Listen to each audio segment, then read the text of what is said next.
It's time for Windows Weekly. Paul Thurrott's here. Richard Campbell's here.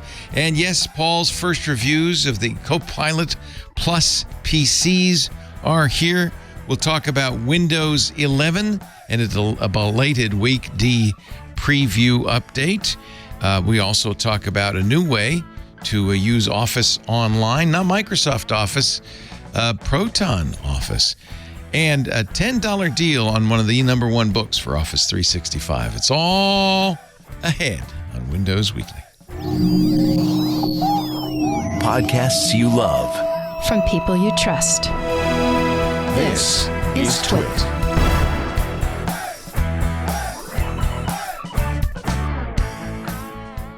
This is Windows Weekly with Paul Thurrott and Richard Campbell, episode 888, recorded Wednesday, July 3rd, 2024.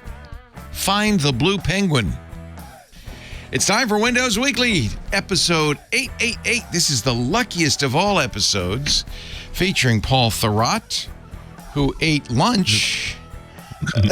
Wow. Really pushing that. You had a little bit of a stutter going on there. He's at Thurrott.com and leanpub.com. And then on his left is there Mr. Richard Campbell wearing his lumberjack shirt. Hey, Canada Day. Gotta go with the it is Canada Day, isn't it? Yeah. It was on Monday. So he it was the first. Doesn't have pants on either. So. It's Canada Day, July 1st. July 1st, yeah. It seems like Canadians just say, okay, well, we're going to copy your holidays, but we're going to do them better and earlier.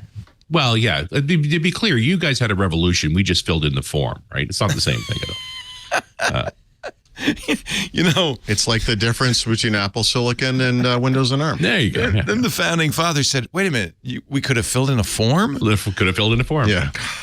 Right. Well, and the old name was Confederation Day, which was the day that all of the provinces signed on to say, okay, we'll be a country now. Oh, that's neat. And that was partly, one of the rules for British Columbia being on board was that the railway went through. So they had completed the railway in 1866. And so in 1867, they signed on. So we would have had to wait 100 years. But otherwise, we could have avoided doing bloodshed. railways in 1776 would have been tricky. Yeah. It seems unlikely. I'm just saying, we fought a revolution, but if we'd waited 100 years, we could have filled out a form. Could have filled in a form, yeah. Man, I would have given anything to have given a crap about the royal family. That would have been great. That's, by the way, where all the loyalists in America went to Canada. So they could wear red flannel shirts. This is a show not about history. This is a show about security. Windows security. It's all insider ball today. Yeah, we're all insecure. I just mentioned that our advertisers like the security shows, and so I just want to emphasize that security-minded people listen to Windows Weekly, like CISOs and what are the other security professionals? What are the other? Well, all of them now. Yeah, all of them.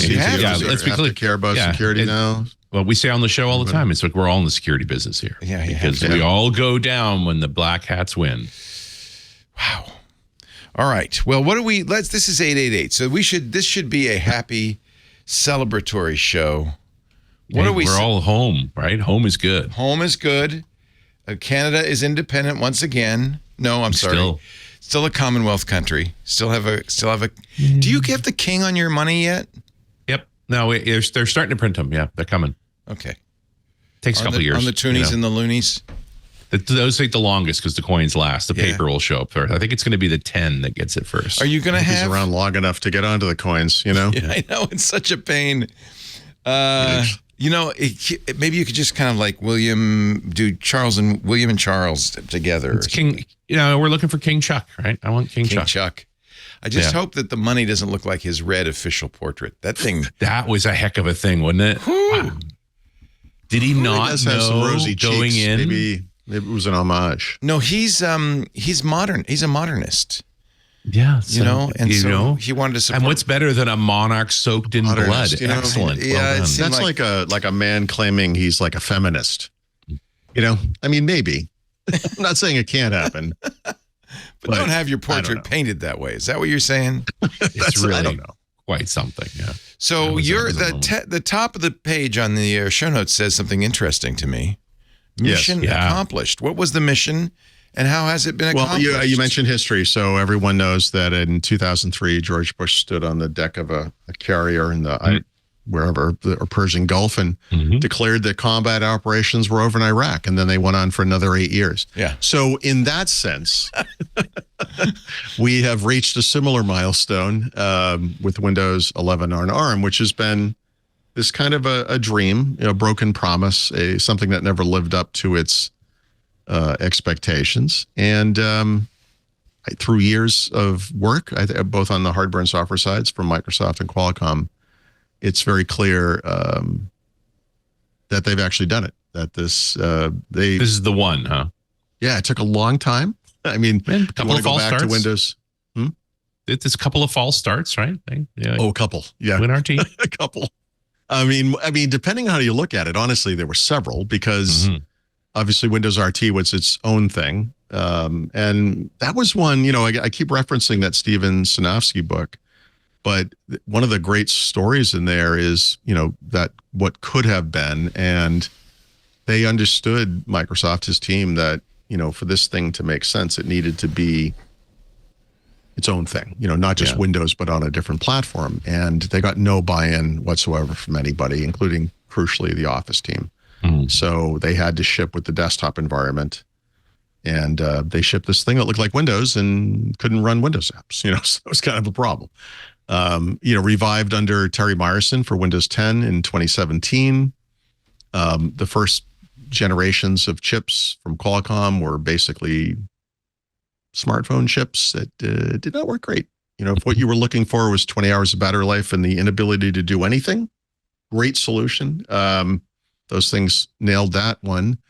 And then since then, we were talking about a couple of missteps or whatever, a couple of humps or whatever, but this is where the several comes in, because there were a bunch of little milestones that have occurred down on the path to today that include such things as switching from 32-bit only emulation to 64-bit and then 64-bit only, right? X64. And of course, the ability to kind of mix and match ARM and X64 code in a single app, something Microsoft did with their developer platform, and massive improvements to the emulator. And then the NUVIA-based hardware advances that we see today with Snapdragon X. So, and actually, you know what? We should also highlight, this is very important because Windows RT, zero support from third parties, like zero, right? Inability to, that's not total. I guess one could have created, desktop apps that would have run on ARM, I think, but no one did. And, it was always small. In the .NET world, we were able to just cross-compile, so there was nothing to it. But that wasn't the issue, right? Yeah, it was never the issue. I'm glad you brought that up because I forgot about this last week. At some point during last week's show, I said, hey, I have a question to ask you later. And then I forgot about it. And then yesterday I was working in Visual Studio on a Snapdragon X based computer. And I was like, I forgot to ask Richard that question. And I think I figured it out. But there are interesting discussions to be had around .NET and how it handles those things. But anywho, there's kind of a perfect storm of factors or things that have occurred to make Windows 11 on ARM viable. And even desirable. And the one that I kind of point to is 3 years ago, we had something called a Snapdragon 8CX Gen 2 chipset. Not great. Right? A very minor improvement over Gen 1, a very minor improvement over whatever chips had come before that. Not a lot of buy-in from third parties. There wasn't a lot going on there. And that kind of sits in the middle between then and now. So X64 was just happening. X64 eventually became a Windows 11 only feature. Remember, that was going to originally be in Windows 10 on ARM. And they're like, look, we're doing Windows 11. That's where that's going to be. There were these changes like like I said, the ability to mix and match code and so forth. I have one of those laptops, not right in this room, but here at home. And I've been using it a little bit since I got home. And my God, is it terrible. Like, it's just terrible. And it's a beautiful piece of hardware. These things were very expensive. All of them were. They were typically about $2,000, whereas the new ones now, they're more closer to $1,000. And I think, and you're getting all these pieces together, right? It's like, it's not only beautiful, it's reasonably priced. Yeah. Yeah. And so the discussion we had 3 years ago was they're improving the platform, hardware and software at the time. Compatibility is getting better. Performance, a little bit better, but better. Not great, but better. But what we're seeing is that 20 hours of battery life I talked about in 2017, 2018, whatever year that was, has gone down to a reported 15 hours of battery life, but a more realistic, real world 10 hours of battery life. Yeah, and which is legit. It's a full workday. Yep. I mean, so look, it's not just a PC; it's emulating a PC, right? I mean, it's what it's accomplishing is actually rather incredible. Yes. And I've been watching the performance. I've seen a few folks now that have found the same app native and emulated. Yes, and you can actually see the difference. And the emulated version is about half the performance of the native version. Yeah, but acceptable performance. Yeah, we need to talk about that a little bit because, I mean, but yes, the answer is yes. But the question 3 years ago, the question I posed was sort of, okay, we're getting this thing there, great, but here's the problem. What if it gets there and then the battery life is like 6 hours, right? So what have we accomplished? We have this thing that's not quite as compatible as the native platform. It's never going to have the native performance. We're never going to have, or we certainly not in the short term will have dedicated GPUs, et cetera. Like this is a lot of work to get to a world where battery life halved and then halved again. And now we're where Intel is, right? I mean, maybe it will still be a little more reliable. Maybe it will be a little more consistent from kind of a performance efficiency standpoint, whatever. So I'm actually really happy. Sorry. Can we come at this from a programmer's point of view? Yeah. It's a heck of a lot easier to write for ARM. Interesting. Like at the low level. Yeah. There's no segmented memory addressing. Like there's all of these things that have built up over the years of protecting x86's architecture. As much as we've tried to extract them away and so forth, like they represent debugging problems. They represent memory leak problems. They represent security issues. Like the fact is, especially now with ARM64 becoming like, don't think about anything else. Just think about ARM64 now. Right. It is much easier to build quality code from the kernel. It's cleaner. Yeah. It's just less code. There's fewer cycles being run. It's not that thing that, maybe the Windows team wanted for RT back in the day. Yeah. I've always felt like RT was a weapon to bludgeon Intel with. Yeah. It was kind of needed. Don't make me release a Snapdragon. It was an Apple NV. We want an iPad. What the hell? We had tablet first. What's happening? Do you think they had to do that in order to get here? Like, was it an intermediate step that was required, or is it just was a waste of time? Honestly, there's an alternate universe where Microsoft took one more year to release 8 and RT. And they got buy-in by their big partners. Yep, RT did not have the desktop. And Microsoft leadership went down to the Office team and said, "You're freaking building an Office for this now." Like, and then they were on stage with Columbia and all those other guys. Like, they had everybody bought in. Yep, there was a world of the business tablet. Sure, that's a different world. I think for that platform to have succeeded, it also would have required melding with the Windows Phone team. They already had a platform. Yeah, they were already shifting it to. And they could have. And they needed buy-in by the developers. They needed a path for the enterprise developers that were already using the Microsoft stack, which they didn't do. There's a lot of people. It's very easy. We all have our kind of knee-jerk reactions to things, and a lot of people like to simplify problems down to if they had just, and if they had just done maybe 5 things, it's not one thing. The world could have been a different place, but they didn't, right? So for whatever reason. 3 years seems like a good time frame for a new version of Windows, whatever it was. Like there's all kinds of factors that went into it. Also speak to, in every time Intel tried to make a better chipset, they got absolutely punished for it. Well, right? I mean, I would also say every single time that Microsoft did anything with ARM, Intel poked up like an evil little, like a mole or something out of the ground, like and said, "Hey, remember us? We're your biggest hardware partner. We're going to be part of this too."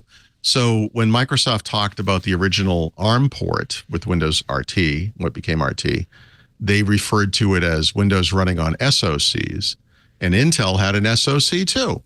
Technically, it was called Atom, and I don't know if you guys remember Atom, but it was really bad, right? But they had to include them, This has happened, and I felt like that was the response to Sanofsky and RT was, okay, we'll make you this. Was that the netbook? What's that? Was that the netbook? No, that was later. Well, it was actually. Because, I mean, in part, yeah, but it was also these little tablet things. Yeah. You know, like we're going to make Windows 8 tablets that run on Atom, and they were terrible. When Microsoft hooked up with Qualcomm for Windows 10 on ARM, Intel again boop, boop, boop, came up out of the ground and said, "Hey, excuse me, what about us, your biggest partner?" And so they had something called Always Connected PC, which was really about Qualcomm and Snapdragon, but it was also about Intel. We have Always Connected PCs too. We just also, ours should be called Always Unreliable PCs, but whatever, we meet that spec. Like we'll do that too, you know?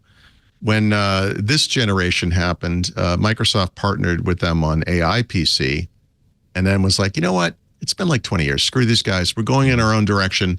We're going to do Copilot Plus PC. And Intel was like, what about us? They actually kicked them off campus, right? I told this story. Yeah. They wanted to be part of that announcement. Microsoft said, no, give us the badges. You're leaving. You were the only doing this one anymore. who reported this, by the way. I think more people should know. I probably shouldn't have told this story, but it's just, it's just really too juicy not to talk about. It's telling. Well, it also means they mishandled it. How do you get to the point of issuing them badges if you're going down this path? Like, come on. Well, listen, I part of the story is all the PC makers that showed up for this event were told that they were going to a bigger part of it, and they were expecting to be on stage, et cetera. Yeah. It was kind of a last minute thing where they were like, you know what, let's just film some stuff with your CEOs. We're not going to put you on stage, but you can have your little product showcase afterwards. And then you go in that room, and it was 60% Surface and 40% all the other PC makers jammed into this small space. It was really badly done, but I think Microsoft was, in their own kind of passive aggressive way, because they are from the Seattle area, said, look, we're going to stand up to these guys. We're not doing this. We're not compromising. I don't agree with it 100%. This could have been handled a lot better, but this was like, look, this is a Qualcomm event, guys. And, you know, for us, it's a but even Surface Qualcomm event. Was angry. Yes, because again, Microsoft can't get anything right. They're unbelievable. I told you the story. You can look at the video. No, like, I think the fact that you offended everyone equally is a way. You know? There's a certain fairness to it, I guess. Yeah, no, you can't feel hard done by. They're mad too. Yeah, look, I as with SoCs, as with Always Connected PCs, there will be Copilot Plus PCs. We think, actually, you know, no one's really confirmed that 100%. The language so far has been AMD and Intel and their partners, which are many, will ship Copilot Plus PC class PCs. No one has said when, right? No. And I have my theories that are based on just educated guesses. And meantime, you know, here I am with a workstation with an RTX 4090 in it that gets 1300 tops, but I haven't got Copilot Plus PC. Yeah, and unfortunately, I know this kind of thing leads to conspiracy theory, which is understandable. I thought, you know, I bring this up a bunch, but I think Stevie Batish did a good job of explaining it in a way that is not offensive, but rather just like a dawning realization that if we can get to NPUs that deliver a certain level of performance, we can do certain things more efficiently, and they make sense. And NPU emulators via GPU are good enough. I would use Hanselman's quote, "We are not organized enough to be as evil as you think we are." There you go. Okay. Yeah. I think it happens in time, but for right now, they're trying to give this little window to Qualcomm because, you know, there was an ugly little moment where Microsoft and Qualcomm were kind of bearing down on a schedule that was about to end. And Microsoft said, if you don't meet the terms of the requirements we set up for you, you're out, you know, and they bought Nuvia. And I think Microsoft, no one talks about this, and this is not a fact. It's just, I'm pretty sure Microsoft pumped a lot of money into this. I think they kept it going. And it worked. Like that's the miracle. This is a good machine. No two ways about it. Yep. And that's the thing. And look, we've already talked about all the kind of weirdness around it. They have this big event. They pivot on AI. They call them Copilot Plus PCs. Terrible name. What we really have is the realization of that always connected PC vision minus the 5G requirement, right? Yeah. But that thing that is efficient and provides performance. You know, Qualcomm several years ago promised we're going to have, remember, Core i5 level performance in an ARM chip. Didn't say which generation Core i5, which I think was the asterisk. Everyone can look at the benchmarks for themselves. I don't like benchmarks. I like real world usage, but I can tell you, whichever you choose to look at, these things are in fact competitive from a performance perspective. They over excel in certain areas, which is kind of crazy. I think emulation is they've finally fantastic. given Tim Cook pause, Yes. which it's been a while. Cook's been running away with the story for a few years now, and all of a sudden, and deservedly here we so. are. I mean, made a great machine, made still a stunning machine. Like, we're all the beneficiaries. You're not going to be sad with a MacBook Air that's true. M3. Okay, that's an interesting point. Right. So Apple moving to the Mac happened relatively recently. I think it was 2020. This was 3 years after Windows 10 on ARM started, and it gave us a guidepost, to kind of look at, like, this is how good it could be. I hope I brought this up last week, but it bears repeating regardless.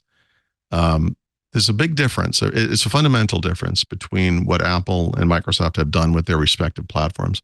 Apple did a platform transition, which is difficult. I mean, I'm not saying it's not, but Microsoft did something actually far more difficult, and it's actually more impressive that it succeeded, which is they're doing both.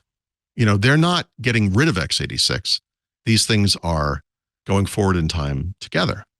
Yeah, they're also not controlling all the hardware. Like, Apple gets to do this. Get to go, hey, we are not making the hardware. We're making it like this now. Suck it, right? But you persuaded all these people to play ball. It's extraordinary. I just told this story again, but in the late 90s, I was in San Francisco. I worked for this little startup out in San Francisco, and I was at a buddy's friend's house. A bunch of people were over, and these two goons are talking about how great Apple is. And I'm like, what are you babbling about? And they're like, oh, Apple's got way better engineers than Microsoft. I'm like, okay. I'm like, please explain. And they're like, well, Macs are more reliable, blah, blah, blah, whatever. This is when the company was about to go out of business, right? So I'm like, let me tell you something. I said, Apple has like 3 computers, okay? So the fact that they can make that thing reliable is not particularly interesting. The fact that there are literally millions of combinations of hardware components in PCs. This thing boots up all around the world every single day. Millions and millions of people get work done on it. That's a miracle. The company that made that has better engineers. I'm sorry. Now, I am not claiming that Microsoft and or Apple has better engineers than the other. That's not the point. They have both done something that I think is technically impressive. Right. It would be, Microsoft doesn't control the entire ecosystem. They cannot dictate that we all just switch to ARM. They can't. Literally, Intel is their biggest partner. They cannot do that.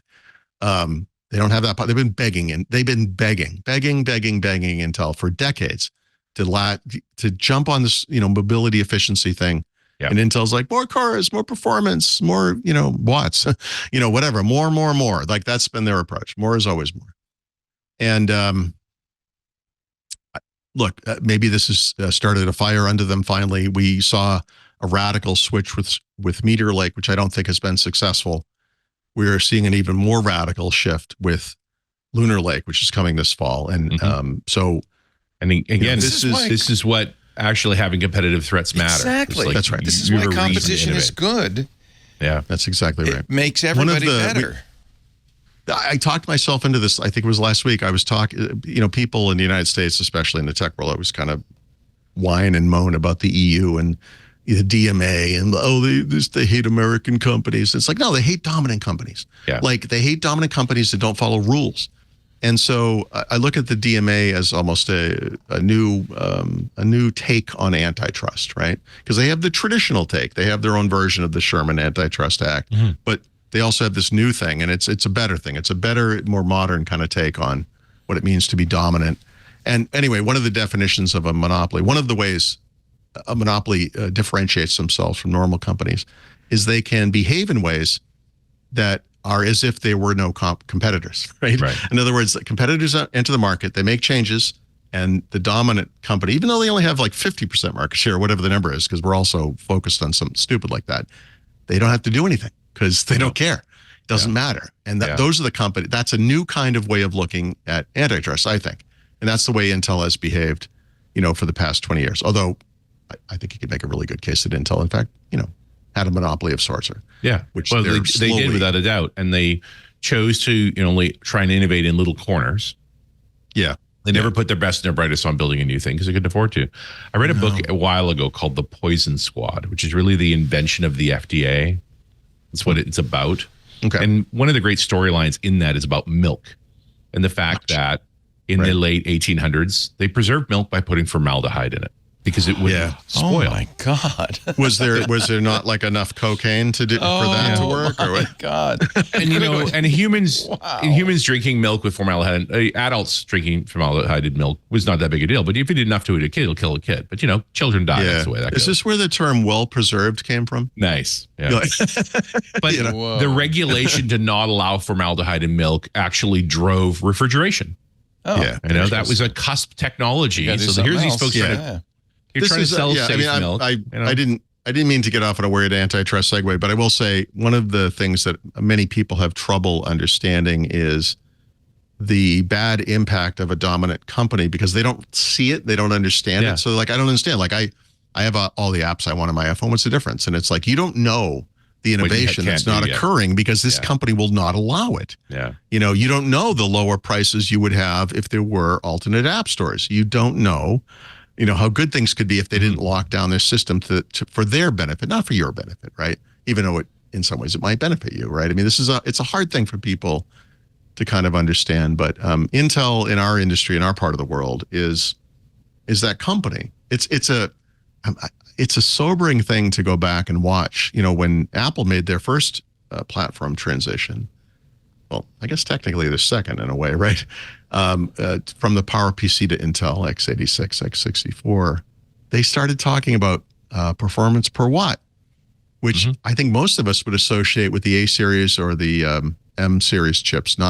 It actually goes back to that. In the very first talks that Steve Jobs gave about Intel, that's what he was talking about. That's where Intel at the time beat Motorola and IBM with PowerPC, right?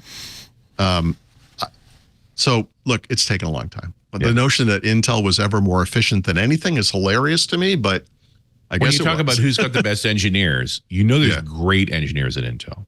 Oh my God, yes. But often they are not allowed to work on an innovative product because we have a cash cow here. So you will work on the cash cow. Yeah, and look, that happens. And only at Microsoft when they're too. threatened are they going to. You run into a wall where it's like, look, we got this incredible thing. It's like, oh, does this hurt x86? Yeah. Oh yeah, totally.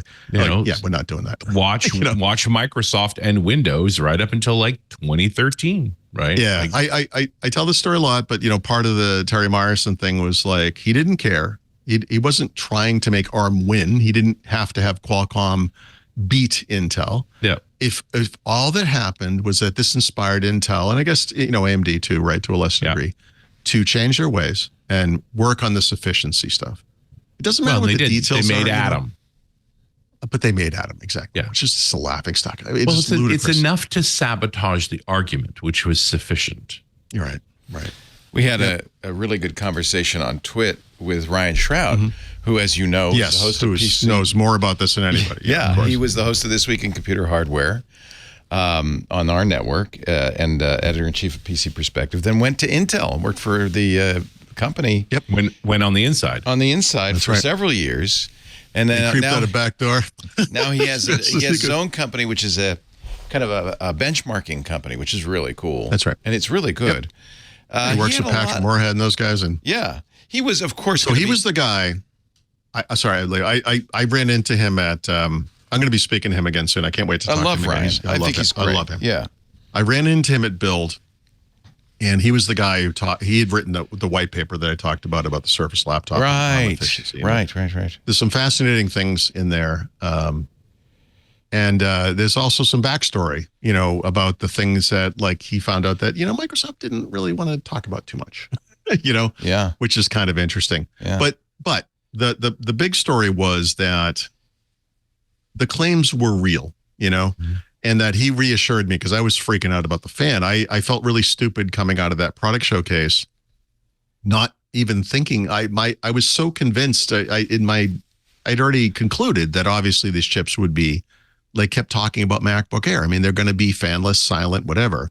None of them are, and it was like, yikes. But actually, they're silent almost all the time. I mean, when you crank up a video encoding test or something like that, you're going to hear some fans. Just my RTX is silent right up until. Yeah.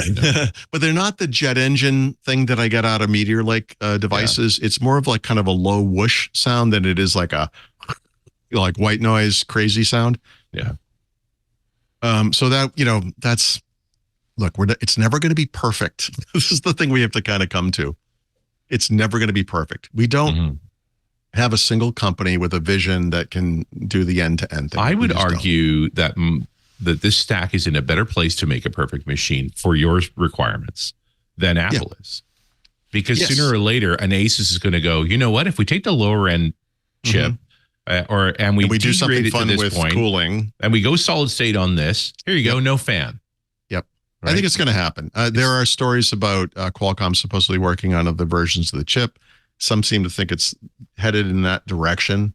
I think there's a better direction to go up as well, where they do more performance. There's also stories about these other companies like NVIDIA that are to get in the market, and what they do with graphics, I think is going to be very important. And maybe there'll be innovations for not just for games, but for engineering, scientific work, workstation developer, whatever, that will be something that might force Apple's hand. They might have to do something similar as well. They've been kind of resisting that. Coincidentally, Carl pinged me the other day while I was in transit. He goes, "Listen, I got to move this RAID machine into my office, and the power supply fans make me crazy. What do I do?" Yep. And I looked over the specs of the thing, and it's like, it's a 500 watt machine. Well, here, buy this 800 watt power supply with the 140 millimeter fan. It's so overpowered. And they have those whisper quiet fans. It's a quiet fan anyway, but it'll never power up because you're never going to load it enough to need decooling, right? Did I ever tell the story of how Brian Livingston solved this problem 20 years ago? No. He, in his Queen Anne home in the Seattle area, he had an office, and he built the wall like 2 feet out from the wall and put some holes in it and put the PCs behind the wall. Yeah. And the cables came out, and he had a keyboard and the screen and the mouse, and he just put a wall. Yeah, he was like, I'm not going to deal with this. Yeah, Carl had that in his old office. He had a server closet with all the workstations, and it just ran cables for the rest. Yep. Yeah. Two or three desktop computers just. And then I went down the water cooling path because that makes things simpler. Look, there's a puddle of water under my PC. Yeah. What could be wrong? Is it green water or what? Like clear water? It's clear water. Then we're all right. Yeah. Hey, I want to get your reviews because you have now a number of these Copilot Plus PCs, including the one I've been eyeballing, the Lenovo Yoga Slim, and then you've got the HP and, of course, Microsoft's. Can we get your, for everybody, the reviews, you go to Thurrott.com, but your thumbnail reviews of those in just a moment. How about that? That's called a tease in the business. Stay tuned, kids. It's a good thing coming up. But first, a word from our sponsor, the amazing Thinkst Canary. Thinkst Canaries are the coolest thing ever. You know what a honeypot is, right? I have the great pleasure of knowing Bill Cheswick, the guy who wrote the first honeypot. He wrote Stalking the Wily Hacker back in the day. But he invented the idea of a computer or device on your system that looks like something valuable, like the worm at the end of a fish hook. But like a fish hook, if the hacker bites, he's stuck. You got him. He's announced himself. Well, that takes a lot of skill, writing a good honeypot, because it's got to look real. It can't, it's got to fool the bad guy. Thinkst Canaries made it so easy. These are little devices. They look about like a external USB drive, not about yay big, not too big. But what's cool about them, they can impersonate any device on your network. So mine is a Synology NAS. And when I say impersonate, I mean in every respect, even the best, and this is because the folks who make the Thinkst Canary were white hat hackers. They trained governments, companies how to break into systems. So they know what the bad guys are looking for when they break in. So they made them appealing by making them look valuable. Not vulnerable, but valuable. So my NAS has the right MAC address for a Synology device. They can't say, oh, yeah, you can tell that's not real. It's the wrong MAC address. No, it's an actual, it's what a Synology MAC address would look like. It's got the DSM-7 login. You can make it any version. It's in every respect, it's just like a Synology NAS or a SCADA device or a Windows server or a Linux server, an SSH server. You can have a Windows machine with a Christmas tree of services turned on, or just the ones that will really attract the bad guys. And you can change it in a minute, less than. So you can make it anything you want from day to day. It moves around. There's another thing a Thinkst Canary can do. It can generate tripwires that you can put around your network, little files that look like Excel files or PDFs or docs or whatever you want. You can give them really enticing names like employee information or, or the like. But the minute somebody tries to open them, which a bad guy's going to want to do, well, what's in there? You will get a notification. And that's what's cool about these honeypots. The Things Canary will notify you, and no false positives, just the notifications that matter. When somebody is roaming around inside your network, it's really, really important that you find out, right? Or a malicious insider who's, investigating. You need to know that. Things Canary will send you, it could be a text message, an email, syslog. They support webhooks. They have an API. I mean, you can have a notification any way you want. But when you get that notification, somebody's doing something they shouldn't do. And you get the information, too. So, for instance, if somebody tries to log into my NAS, I get the login and the password they try, which often tells you a little more about what this person knows, who they are, what they're up to. Honeypots, imagine this, that can be deployed in minutes.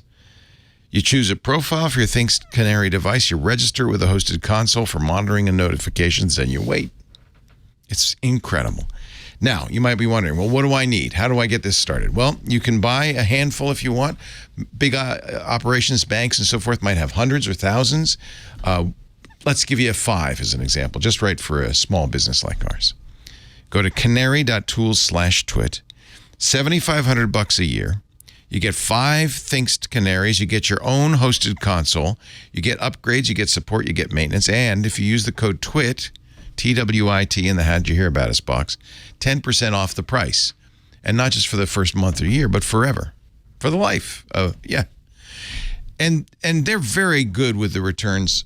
One more thing that will reassure you. You can return your Things Canaries. You have 2 months, 60 days to return, full money back guarantee, full refund. But I have to tell you, we've been talking about Things Canaries for more than 7 years on this network right here for more than 7 years. And none of that time has anybody ever asked for a refund. And you know why? They're exactly what you want. You need it. Go to canary.tools/twit. Enter the code TWIT in the How Did You Hear About Us box. Sure, you've got your perimeter protected, but what do you do if somebody gets in? Do you know? Can you find out? You need a Things Canary. Actually, you need a bunch of them. Canary, plus they're fun to play with. Canary.tools/twit. Offer code TWIT in the How Did You Hear About Us box. Thank you, Things. You have, let's start, shall we start with the Lenovo? You want to start with that one, Paul? Yeah, so 2 weeks ago yesterday, the first Copilot Plus PC shipped publicly, right? We did not get them as reviewers early like we were supposed to because of all the recall stuff. Depending on the PC maker, you might have gotten something that day or maybe the next day. I was in Mexico, and who knew that would be a problem?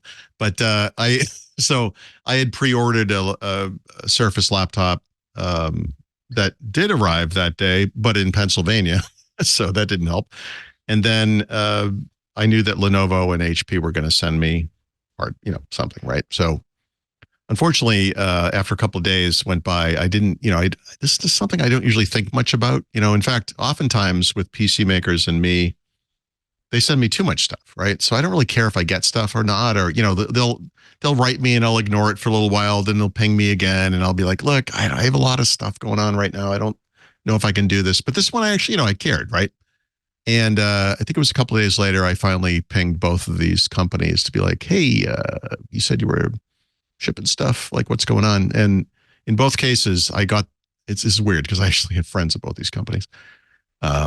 Really clueless kind of responses back, like, I'm traveling right now, I'll get back to you, or like, let me see what's going on, I have no idea. And it's like, guys, what the hell? Like, this is actually important, So anyway, I don't want to go through that too much. Why would they be reluctant? I mean, why would they do it differently than they always do it?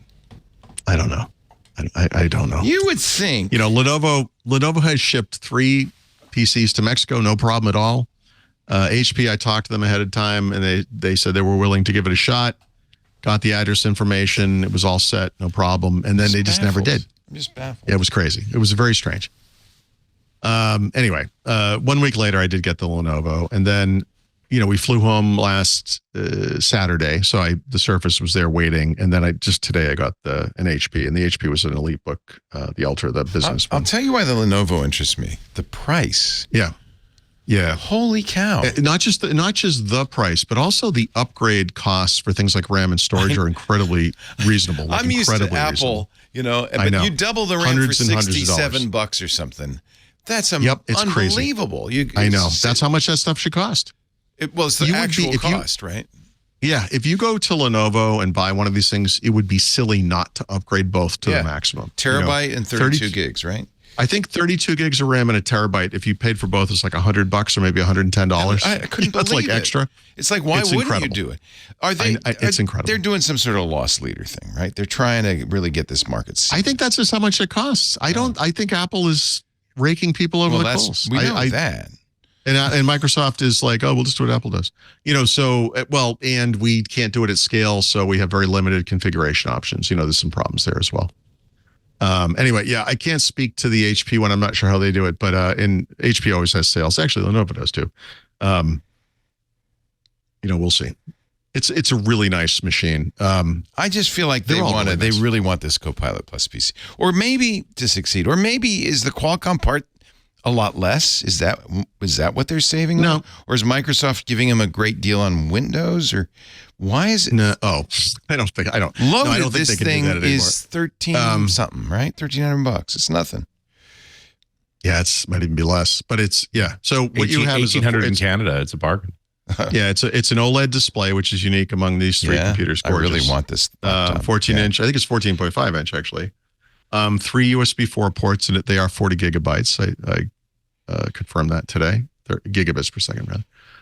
So they're the full speed. They work with Thunderbolt docks. Thunderbolt 4 docks, no problem. It's the Lenovo and the HP both have the lower end Elite processor, which means it doesn't have that. What's it called? Like dual core boost or whatever. Boost, yeah. It doesn't have that. The Surface laptop I bought, though this is not true of all of them, actually has one step up, and this does have it does have a dual core. Why do you think these lower end chips are so common? Like, I wonder. I think it's what you said up front. I think it's a binning issue. I think they're just more of them. Yeah, and I wonder if they also said if you want the premium, you pay a premium price. You allocate for 3 years or something like that. Like they make it hard. The only thing rarer than the highest end Snapdragon X Elite chip is this X Plus, right? Right. And you don't see too many of those out in the world. Microsoft offers it in the Surface Pro, and I think in the 13-inch laptop in the base configurations. But even then, you kind of look at, why wouldn't you just go up? Why not? Yeah. I mean, they do all have the 45 tops MPU, and then off the top of my head, I don't remember exactly, but there's. It also means that they're scrapping any of the die sets that don't have an MPU working correctly. Like that's just a fail at that point. I think so. Where they're carving out some processors, they're carving out some other functions, or they're lowering the processor rate because it's not reliable at the higher one. Like I think they have yield problems. I do too. But you could turn that into a very profitable thing. Because everybody wants the highest end chip, so you just make that a premium. There's a term for this, I'm sure, but you see an ad in the paper for a car, you go to the lot and you walk out with one that's like twice as expensive because they did the upsell on you. You paid for the underbody treatment and all this stuff. It's a very common human thing to do. Yeah, nice. Mine's anodized. It's like they're all anodized. But yeah, this is very common, right? By the way, there's nothing wrong with it. This is not a complaint. I don't do benchmarks. I can't tell you that one of them is X% faster, slow, or whatever, but I did do some encoding stuff. I'm going to do more of that because I was just all working off software encoding for that one. But I don't notice any real world difference between them, really, between the two. The Surface I have has more RAM and storage as well, and I think that helps to some degree, of course. But I would be happy with any of these. They're all great. So I don't know what to tell you there. Daily driver? What's that? The question is, when is it your daily driver? It already is. Oh, which one? The Lenovo or the HP or the Surface? The Surface. Yeah, and it's not because of anything. internally or whatever. In fact, it's missing some things like presence detection, which the other two have, which I think is very valuable. What especially, is that? Is that part of Hello? It's kind of on the side of Hello. The idea is that as you approach your computer, it senses you coming and it lights up the screen. Oh, because the screen is lit up when you get close enough, Windows Hello Facial kicks in immediately. Right. And by the time you sit down, it's already sitting there waiting for you. Yeah. Is that That's only Studio 2's like that? I was going to say, I think that this HP I have, which is a Core Ultra, Yeah, so I think does it as well. That's not only it's kind of Copilot Plus, or is that's it? right. No, this is not a Copilot. No, that's not unique to Copilot Plus. Yeah. Also, HP and actually Lenovo tend to do their own version of it. It's not the feature built into Windows for whatever reason, which is fine. There's nothing wrong with it. It's fine. But I prefer to use a fingerprint reader for Windows Hello. None of the computers I have support that. Oh, so it's pretty much an obsolete thing now, Paul. Like, I know it's weird. other than on a phone. I have to say, I the don't know Face ID is so fast and easy. No, it's great. And I if just really use you it. might, you'll notice presence detection because you can do something like you're using a laptop and maybe someone's over here talking to you and you kind of look and you'll kind of see the screen dim. You Yeah. know, even looking away will do it. Right? No, it happens to me all the time on this HP. Yeah, so that's built in. And then I'll come and If you sit go- down and it goes, oh, hello, and it comes back. It's great. I Yeah, love so it. if you look at the My HP app, you'll see where that's configured and okay. it's in there. But it's I do if I'm going to use the camera, I kind of want to have presence detection, and the Surface doesn't actually have that. But the reason I prefer it is just the display. It's just bigger. I just really like bigger displays. Is it 3.2? Are they still doing 3.2? 3.2. Yeah, it's a 15-inch I like 3.2 display. It's kind of cool. Like that. I like I it. like that. It's not OLED. You know, it's nothing special. It's a little reflective, honestly, but it's I just like the size of it. So it's size matters. So that's. But as far as the other two are very similar. They both have, 3 USB 4 ports. The Lenovo does not have a headphone jack. What? And That's weird. It is weird. This caused the problem for me last week. Thing to leave out. I know. So I used it for the show last week, and I tested it ahead of time, obviously, and I'm looking for the thing, and I'm like, really? And it just doesn't have one. So I ended up using like a single earbud for that show, and that's not something I'd want to do every week. I guess I would probably figure out like a USB-C converter for my headphones or something, but the other two have the headphone jack. Other than that, I mean, honestly, they're very similar. It's weird. Like, if you buy a Chromebook, they always have the same keyboard. It's not quite like that, but actually, everyone knows about the Copilot key, but what is common to all three of these computers is there's a snipping key, which is like a replacement for the print screen key. And it launches the snipping tool, obviously. So even if you disable the feature in settings that ties print screen to snipping tool, these all have a key that you can launch the snipping tool with, right? And you can do it in combinations with other keys to do like windows or areas, whatever. And that's kind of interesting. No one's really talked about that too much. No track point? But yeah. No Lenovo track point? No. But even on, they've walked, End of an era.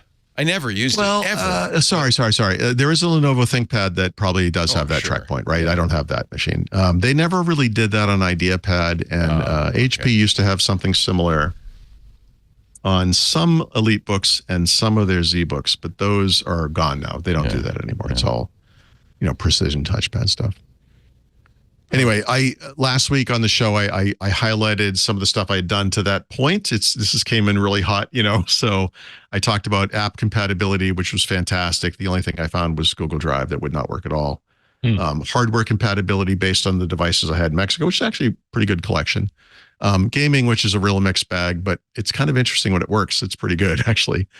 And then the inbox AI experiences, which we can just ignore for the most part, even though some of them are, some of them are not bad. I mean, and I recorded an episode of Hands on Windows about that, that I think will probably go live next Thursday, a week from Thursday. Since then, I've done a lot more app and game compatibility testing. I've done some early video encoding performance tests. I've written twice about battery life. This is something I'm trying to figure out. And I've done some more hardware compatibility stuff. I've seen excellent results across the board. I would say Google Drive was the only thing that absolutely did not work. I got Doom 2016 to work fine, and then it didn't.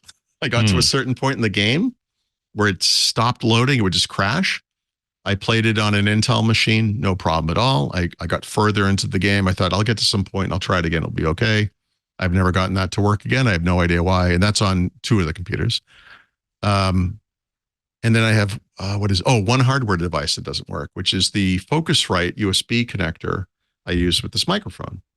So I was going to use one of these computers for the show today, and I ran into a couple of problems. One, I left my USB hub at home, in Mexico. And then 2. Why don't you have 2? My wife has the other one. She's upstairs with it. Why don't you have 3? I will. Now that's going to happen. But actually it kind of doesn't matter in a way, because the Focusrite does not work. And I would have to either find a new USB interface that I know works with Windows 11, which I think is going to be challenging short term, or I could use the microphone that my wife is using and that I use in Mexico, which is that ATR condenser USB mic. And yeah, I don't know. I have a desktop thing here now. At some point, I want to get that the dev kit that we've been talking about. Mm-hmm. Yeah. And if and when that becomes available, and I get that, I think I'm going to have a decision to make at that point. But I'll hold off until then. Well, and I just was seeing the announcements now that they are testing a version of Linux for it. Yes. Yep. Which that's Qualcomm's been very upfront about that. Yeah. They've always supported Linux on the Qualcomm stuff. So.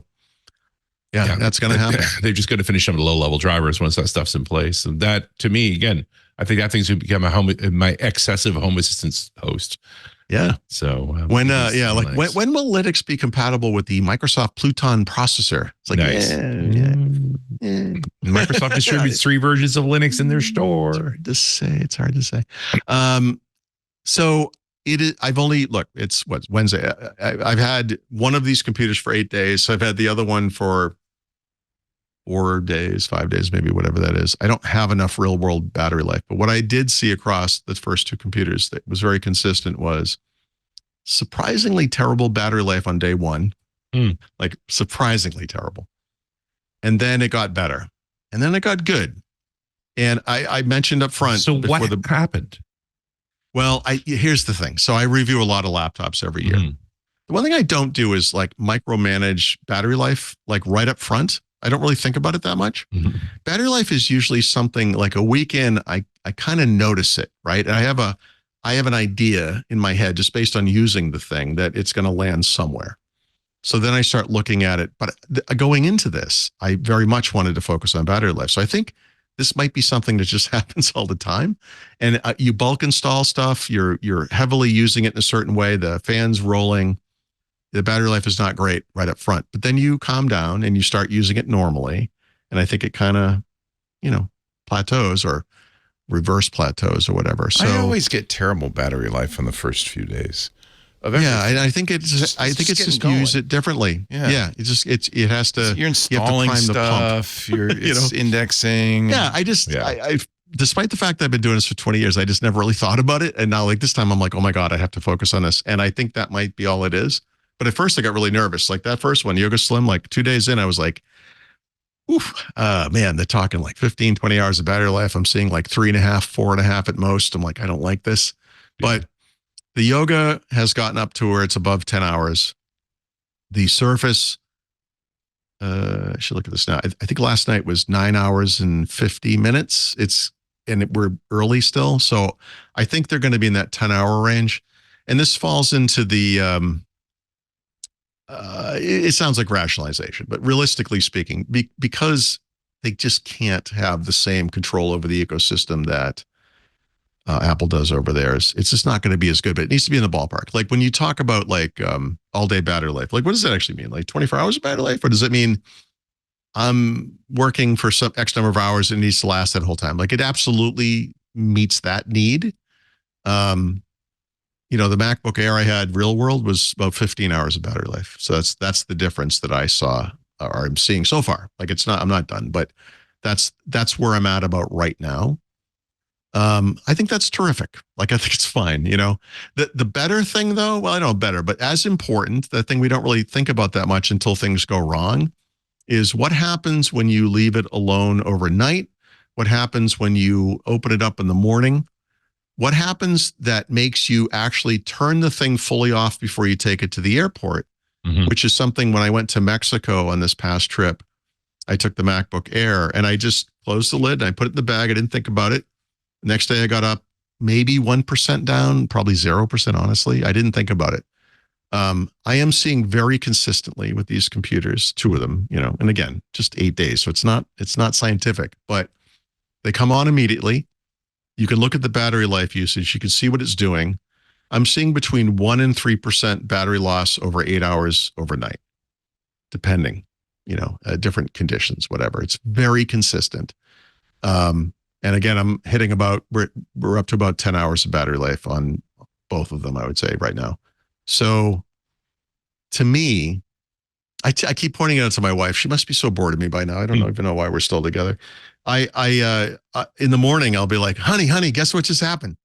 She's like, what's going on? I'm like, I opened my laptop and it worked. She's like, are you mental? And it's like, you don't understand. Like, this doesn't happen a lot. It's not supposed to happen this way. Yeah. I talked about that Intel laptop that over the trip that I woke up in the morning. I opened my laptop, it burnt my fingers and it was completely dead. Yeah. And I looked at that same battery measurement overnight. There was an hour in the middle of the night where the battery life fell by 6.6 hours and 50 minutes. What? Wow. What is that? Big reindexing. Like, that's crazy. I mean, something horrible happened, Yeah. So look, that's a lot of Bitcoin you ran off for that hour. Yeah. Yeah, exactly.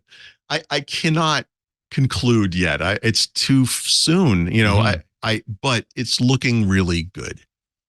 So I have this one app, does not work. That's important to me, frankly. I have one hardware device that, yep, it is important to me. I could work around both. In fact, I have already worked around both, arguably. And I have that one game that was working and now does not work. And I can't explain that one. It's kind of weird. I got a beta graphics driver from Qualcomm over the weekend. I wonder if the Doom problem might be tied to that. It was supposed to make the game compatible before it wasn't explicitly compatible with Auto SR, et cetera, but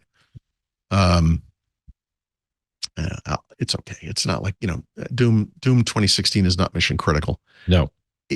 Look, people listening to the show are probably more technical. They're going to have those weird devices. They're going to have off-brand printers or 3D printers or some weird thing. They're going to use weird software that, whatever. Well, most software will. This has been the essence of all of this, is that everything works except the one thing you need. Yeah. I read, because I got this thing late, I have been looking at reviews and write-ups that other people have made. I usually don't do that, right? I usually like to keep myself kind of clean from that stuff. It's an Android site. I don't remember which one. It doesn't matter. This guy was like, oh, the compatibility is garbage. Almost none of the apps I use are native on ARM. And then he listed them and I was like, I don't know any of these apps. What are you talking about? It was like the weirdest collection of apps. I was like, Jesus, dude, like what? So I don't remember the numbers, and actually it's been updated since I wrote about it. But if I ran 20 apps regularly, which I don't, right? Nobody does. But I mean, let's say there were 20. Yeah. I think that 12 or 13 of them are native on ARM. And the others all work normally in emulation. And, to your point, Richard, earlier, yeah, there's probably some performance difference, but the overall performance is so good. That it's sufficient. They're just normal. They don't see, you don't notice it. What you'll notice is when they do make the up, native version, that it's snappier. Yeah, that could be. Yeah. And that'll be nice. We'll see. Yeah. My experience has been overwhelmingly positive. And, realistically, I know. We knew something good was happening when Chrome came on board before the release. Like, obviously the big companies had seen these devices now and, all right, let's do this. And plus it was relatively low bars to entry. Like, it's not that hard to cross. One of the weird things is, honestly, it's usually, not always, but usually pretty seamless. You don't have to think about it, but you have one of these computers and you know what you're doing. So you want to make sure you're running ARM versions of things. And so you're kind of micromanaging it, which is what I've been doing. And you Google and you look and you find out whatever. I would say, this is not exact, but 85% of the time you just do the normal download and you get the ARM version if it's there. Like, you just get it, right? There are exceptions for sure. The question I wanted to ask you last week, because I had couple of weeks ago, I had taken my WPF version of that .NET Pad. Yep. .NET Pad, yeah, app that I had written several years ago, and I updated it using .NET 9 preview, and it's got the Windows 11 look and feel. It's really neat, right? So sometime whenever November, when .NET 9 ships, I can do like a new version of my app. It'll be fun. Right. So I installed Visual Studio on the Yoga, which is an ARM-based computer. I looked it up, and this is a different commit now that you're actually running Studio in ARM as well as being able to compile to ARM. Yep. And it turns out, I had to look this up about 3 years ago. Whenever they did this, there was an announcement. There's a single downloader. They don't have a special downloader for ARM. They just give you the right version. And you can look it up. You can see it's running. It's ARM-based, right? Mm-hmm. So the question I was going to ask you last week, and now I have the answer, I guess, is I wanted to do what I did before, but replicate it on the ARM-based computer. So I install like the .NET 9 Preview 3, I think is where we're at. Binaries. I've got Visual Studio. I've got the workloads going. I've got all the code I need, but I can't get .NET 9 in the dropdown. Right. For the target, right? And I'm like, this is kind of an interesting problem. The app will compile to any binary, but it is running on ARM. So it's do I need the ARM version of .NET 9? Do I need the x64? Do I need both? I don't know. I couldn't get it to work. So I meant to ask you about this last week, and I forgot. And then flash forward a week, and maybe over the weekend or yesterday or whatever it was, I installed it again on the Surface. Right? I'm going through exactly the same thing. Yep. Seeing exactly the same problem. I've got .NET 9. In this case, I installed both like an idiot, and it's not there. And then it dawned on me what my problem was. I'm an idiot is my problem. I wasn't installing the preview version of Visual Studio. I was installing the stable version, and the stable version does not support .NET 9 in preview. No, you have to install a preview version. So as soon as I did that, it just worked. It should have all worked with 8 as well.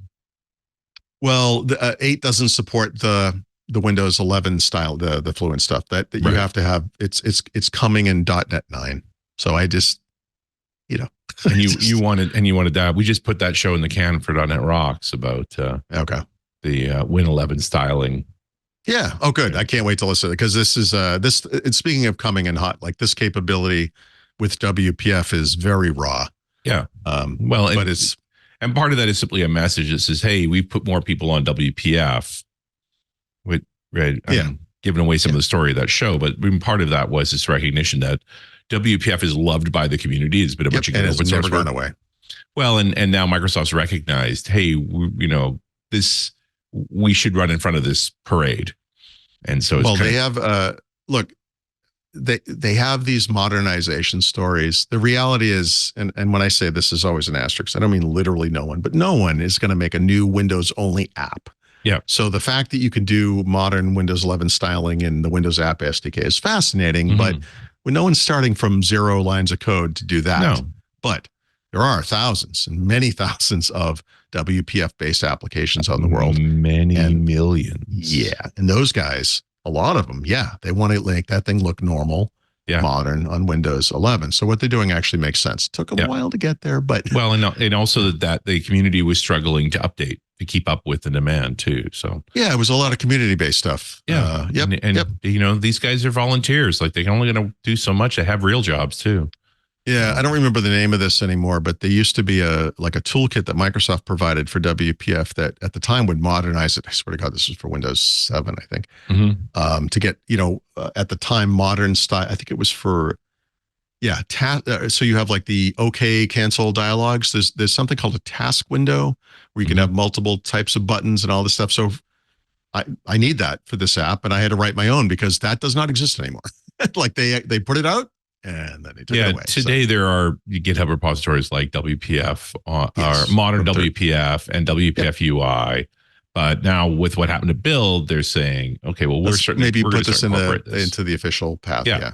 That's what's happening. Yeah. So, I mean, Visual Studio Code, that stuff is native on ARM. Yep. Affinity Photo 2, Adobe Photoshop, native on ARM. A lot of the stuff I use is kind of like a web app, like Notion. So Notion is not native on ARM, but it doesn't matter because it's just a web app. So and the way that runs in Windows is great regardless. It's fine. So it's been very good, I guess. Maybe is the best way to say it. So yeah, overwhelmingly positive. I guess I'm kind of reversing my stance on this in a way, because I always come at this from the point of view like a technical person knows what they're doing, they can handle the problems, and a mainstream person would be the one who would be screwed up by the little incompatibilities. But honestly, it just kind of works with everything normal. So a person like my wife who's smart but not technical, everything she uses would work fine. Literally, I know it all does. Like I know a few that didn't, she'd ping you for, and you could tweak it if you had. Of course, but I don't think in her case she'd ever run into anything that didn't work. Whereas technical people, it's kind of a unique. I talk about this sometimes. It's weird how bitchy we can be about like, I can't use it if it doesn't work with this one thing. It's like, dude, you're technical. What do you like? Work around. You got this. You could do this. But it's going to be all right. Yeah, like it's kind of weird. So yeah, if you play video games, you don't want this thing, obviously. But I don't know, like thin, light, really efficient, good battery life, quiet, reliable, and consistent, which is that thing we don't get in Windows a lot.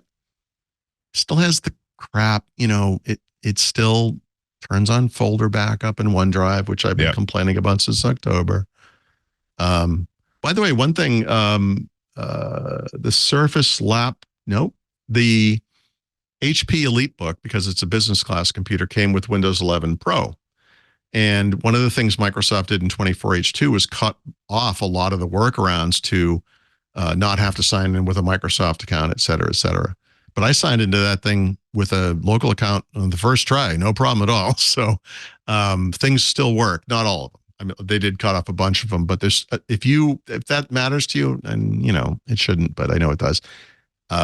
That's still possible. That's how I signed into it. I still haven't put a Microsoft account on it. So that works, but you have to have Pro. If you're running home, sorry, they are being, mean about that. but they decided they need to weed eat outside my window, like right now. Well, look, my advice would be don't work around it, because you could sign in with a Microsoft account the first try. That will give you the full disk encryption, which is what you want.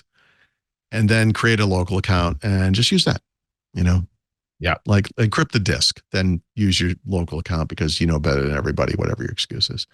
They'll be fine. So anyway, I keep waiting for that little, that moment where it's like, yep, this screws up everything. Yep. And you're looking for the no-go, right? And then I'm still worried certain customers, certain apps. Right. Of course. There will always be the hated. What would be the one? Do you want to break it? Run AutoCAD. Yeah. Right. There you go. That one I don't know about. Actually, it turns out Fortnite breaks it, but that's because of the anti-cheat technology. Well, but that's and that's coming. We're less than a month away from that just working. That's going to work. But the big AutoCAD is your perfect scenario because it's like Windows XP. It's wildly popular, mandated by a bunch of organizations, and chronically old school. And like there are literally if AutoCAD. They used to give you a dongle, Windows. Remember, that you couldn't use without, and all this. They've always been horrible. Yeah. But they're not optional, right? So it's just something. It's a no-go. Everyone has these things. I've turned into like open mic night. Like half the emails I get are like, hey, could you try this random app that no one ever uses? Like one of them was like Windows Live Photo Gallery. And I'm like, you mean that thing that hasn't been supported for 10 years? Yeah, I'm not testing that. What are you talking about? Like what you have to use that? I mean, it's just kind of weird, but that's everyone. I mean, everyone who reads my site for sure. I mean, they all have like really specific, this has to work. And I guess to be fair, I do too, I guess. But it's like Google Drive doesn't work. I'm like, I can, the other question is it just your preferred pieces? Like, people have a weird editor they love using and it's going to be grumpy, but it's not like there isn't other editors, as opposed to an AutoCAD where it's like, listen, this is mandated by my organization. Yep. And if it doesn't run, I cannot do my job. I think I said this up front, but look, this required a bunch of hardware and software work, right? So over several years to get to this point. But as big of a deal is just getting third-party developers on board and getting this giant matrix of apps that everybody uses, right? I don't know what the numbers are. I'm surprised they don't say this. It's like there are probably tens of or hundreds of thousands of apps for Windows. It's probably a tiny percentage that works natively. Yeah. And then a small percentage that works well on emulation, but it also represents like 85, 90% of what everyone uses. It's all long tail. Yeah, yes. And what's impressive is that the emulation works so well that you don't really notice it's so good. that you're not using a native app. I mean, that's really good. I've seen articles that like complain about the emulation. I'm like, are you using one of these computers? Because it works great. I review laptops. I have never run an app and been like, that's a little slow. Like, not once. That was the secret sauce to Apple moving to Silicon. In fact, that was the secret sauce to Apple moving to Intel back in the day. Yeah. Rosetta and now Rosetta 2. Good emulation solves a lot of problems. The secret sauce, though, for Microsoft is so much more important because it has to exist and coexist forever. Right. Like Rosetta 2. This is not transitional. Is a stepping stone. It has to work to get you onto the hardware, but those developers are going to update those apps. Not necessarily. On Windows, we're like, I don't know. Why bother? It works fine. Yeah, so it's important, and it works great. Hey, just briefly want to mention that we are experimenting with streaming on more platforms today. This will be, in the long run, the plan using Restream. So I want to say hello to people on YouTube, on Twitch, on X, believe it or not. See those X's there? Those people are on X. Those X's. Hello. As in X Twitter. As in formerly known as Twitter. I believe we're also on Kick and some other platforms. So thank you to all of you. I do see the chat, all of you. But we don't have a way, as we did it with the if we're using Restream natively, to put it onto the screen. I wish we did. We're working on that. But we will, and we aren't yet ready to do this all the time. But I think within the next couple of months, we're going to do this all the time. Experimenting. That's cool. Yeah, and it's good. I think it's great. And we just love having people be able to watch however they want to watch. So thank you to all of you. Let's break, shall we? And then go on with more. You think so? Are you with me? I think so. Okay. We should talk about Windows. Oh, Windows, that. What a thought. Well, we'll get to that in a moment. But first, I want to thank a very important sponsor. Back in the earliest days of Twit, almost 20 years ago now, I didn't know any better. And I thought, you podcast, you put it on your website, people download it. I had no idea what I was getting into. It wasn't long. I mean, the first 10,000 people maybe, but it wasn't long before the website said, no, you can't have a podcast here. And I didn't know what to do. You might remember that we briefly tried to get people to help us BitTorrent it. We tried all sorts of things. But thank you, Matt Levine from Cashfly, who came to us and said, let us help. And ever since now, for something like 17 or 18 years, we have been using Cashfly as our content delivery network, our CDN. Practically as long as Cashfly has been around. For over 20 years, Cashfly has held the track record for high-performing, ultra-reliable content delivery. That's what we get with Cashfly.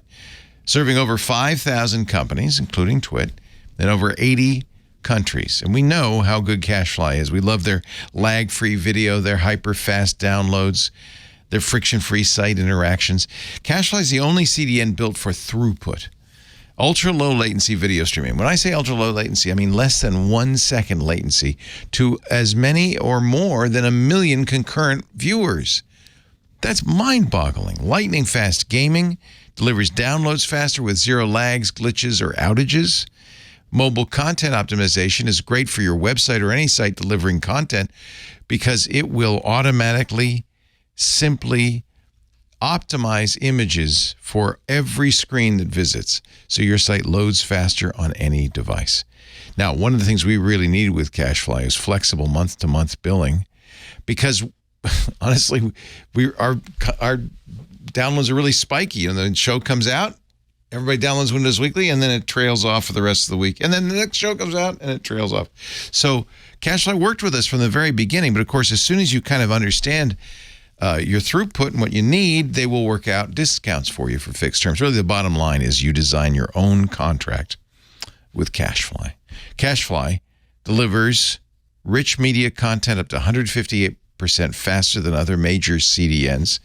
We do something that at first we were, I think, the only people doing it, but CacheFly now offers this. You could shield your site content in their cloud, which means you get a 100% cache hit ratio. A cache miss is why you get buffering and, oh, hold on a second, I'm going to go out and get that content. This offloads your primary source. This has been a boon for us. And with CacheFly's elite managed packages, you do get VIP treatment. Your dedicated account manager will help you be there from day one, ensuring a smooth transition, reliable 24/7 support. We love it. We love CacheFly, and we're very grateful. Learn how you can get your first month free at cachefly.com/twit. You've heard me say it for 20 years almost now. Bandwidth for Windows Weekly is provided by CacheFly at cachefly.com/twit. Thank you, CacheFly. We really appreciate everything you do. Paul Thurrott, Richard Campbell, and what are we talking about? Windows. Well, Windows. A little thing called Windows. What a thing. What a thought. Nobody uses that. That's not a thing. Boring. So last week I talked about the Week D preview update, which will become the Patch Tuesday update this month, right, next week. And I noted that there was no version for 24H2. They released a really big update for 22 and 23H2 that brought forward, I think, all, if not all, most of the 24H2 unique features to those versions. And thus, July is going to be a big deal for those systems. Friday, they did release their Week D update for 24H2, and it's just bug fixes, right? And so when patched, unless something changes, which it could, Microsoft, Patch Tuesday next week will be a minor affair for 24H2, but 22H2 and 23H2 will be brought up to the 24H2 feature set base functionality, right? So this is kind of mirrors what I was saying earlier, that the plan is for these things to all have the same features, right? Mm-hmm. When they can. The truth is we're going to see different things happening at different times. But yeah, sure. for a little while, we have this window. It's kind of fun. It's still crazy to have 3 versions of the same features, but okay. Could not agree more. Yeah. So, yep. Yeah, we live in listen, compared to some of the craziness with the updates, we've talked about features that were just released into stable with no testing at all. Recalled jerks. This stuff happens, right? So, to me, this is just like, yeah, okay. You're getting used to it now. Is what's happening. Yeah. So we'll call it Stockholm syndrome. Except it's like physical pain. Yeah, it's like eventually you get punched in the face so much you just don't feel it anymore. No. Your face is shaped like that. Yeah. Fist-shaped face. Yeah. What's the dent in your? Yeah. Don't. Yeah. So we haven't heard much about or from the Windows Insider program over the course of 24H2 kind of being stutter-stepped released with the Copilot Plus PCs. But I think it was last Friday, suddenly it rumbled back to life, or as I wrote it, stumbled back to life. Canary, Dev, and Beta channels all got a release. Nothing monumental. I think the Canary one is basically just fixes. The other two, a couple of small features. I don't know that are in any are. I'm just looking to be sure, but yeah, nothing super interesting. One thing, Windows Backup in Windows 11 is kind of a curious tool. It's really just the front end to functionality that has been in Windows for a while. Mm-hmm. You could actually go into it and say, make a backup, and maybe feel good about that or something. I don't know.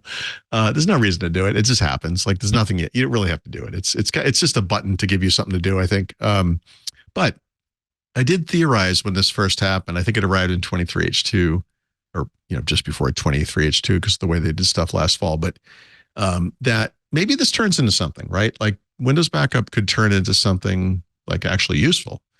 this new modern Windows backup. And actually, the dev channel, I think it is, is actually what does useful backup mean for you? Like that? That's more than just some basics. Like it's a curious kind of subset of things that it saves. It's not really. Backup is kind of a strong term. It's mostly sync stuff, really. And honestly, some of it's just stuff that happens regardless, like the folder backup stuff in OneDrive or whatever. But they added support, or they're adding support for sound settings. So this means things like the sound scheme that you choose, which becomes part of a theme, as we call it in Windows 11. A theme is a new construct, a modern kind of interface. Sound scheme is right back to control panel days, that little dialogue, it's insane. But they are adding to it. So, I don't want to get too excited. It's not super important, but, and that's about, nothing super. I have a writing machine that's configured so that there are no pop-ups, no noises, like nothing. Love it. And every single time you update a piece of software, all that shit gets turned back on again. Yeah. So every time. Yeah, like you literally have to go in every Wednesday morning. You have to sit down and turn off all the notifications. Like they all got reset because the software updated. Okay. So I don't talk about that much on that much on the show because I haven't really found anything that just kind of works. But there are various utilities that give you various levels of control over various amounts of options in Windows, right? And some of them are actually pretty good. Some of them are kind of minor. But the advice with all of them is every month when you do that cumulative update, Patch Tuesday, you get to run the thing again. So actually the goal is to, and there's some of them do this, not all of them, but some of them actually let you export the configuration you chose.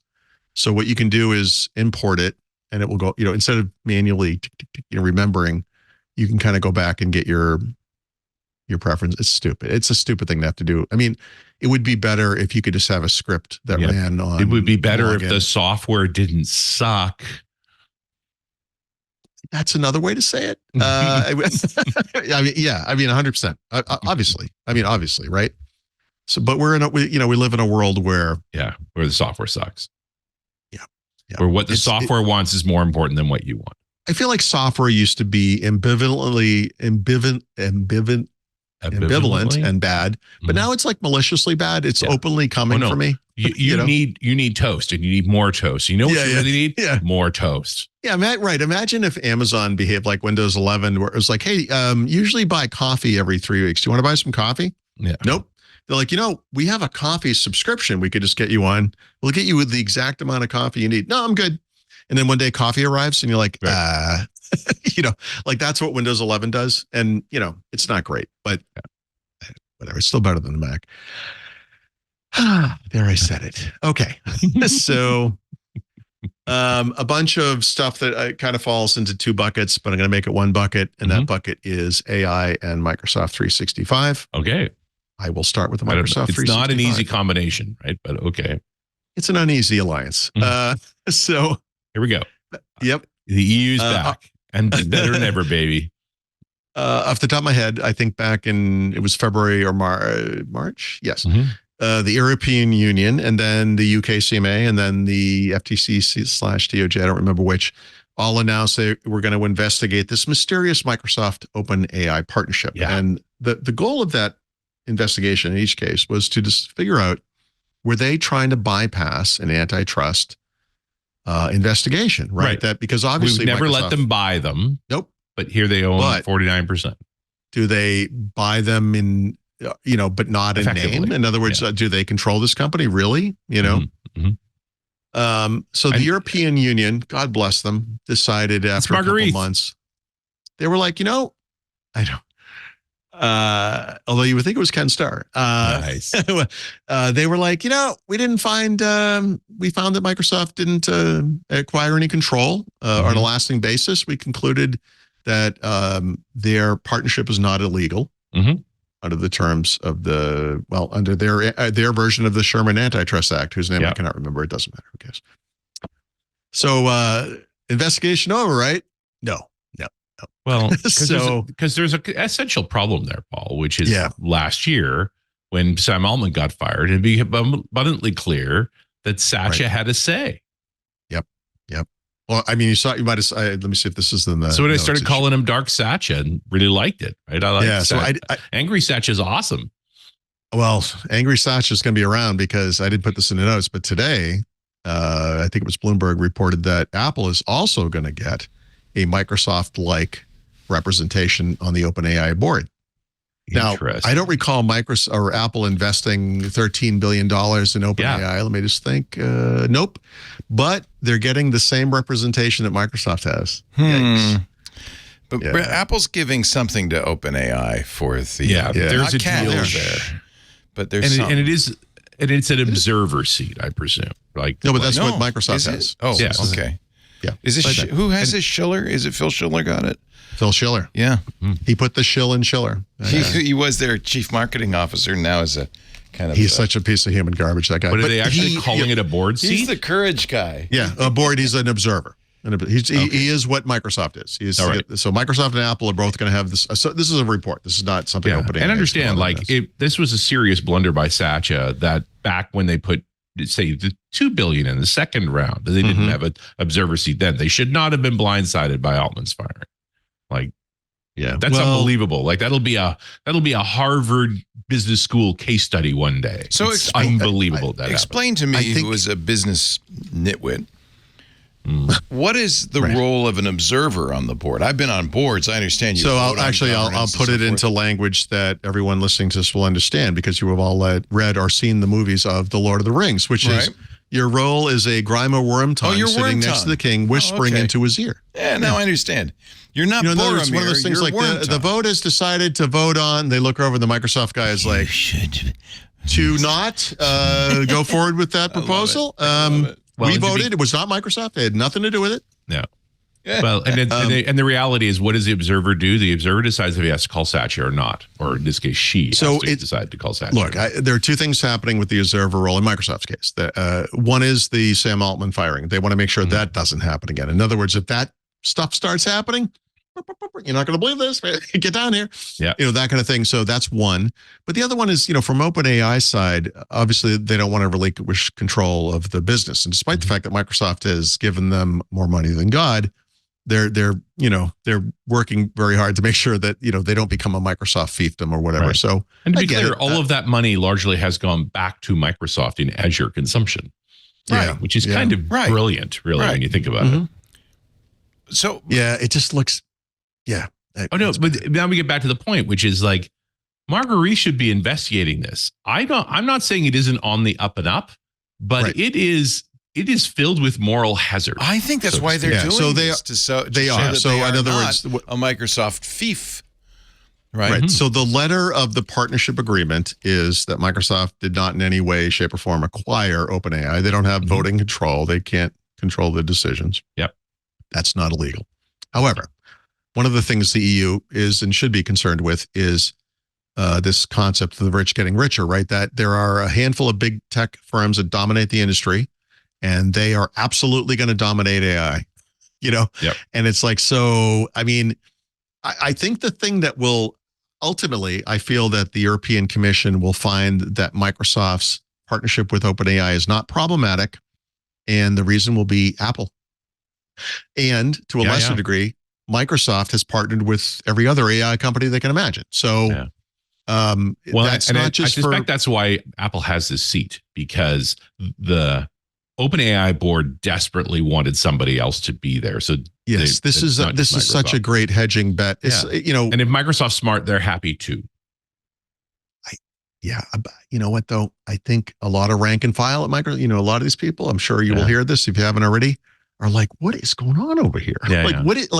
Why did we've put all our eggs in this basket? Now that's changing. I mean, that's not part of the Suleiman hire they're diversifying as quickly as possible. Also because optically it looks better. Oh, you mean? But I would also say this, just because you're both observers, but as Orwell said, some pigs are more equal. Hey, look, before World War II broke out, I mean, Hitler and Stalin made a little deal.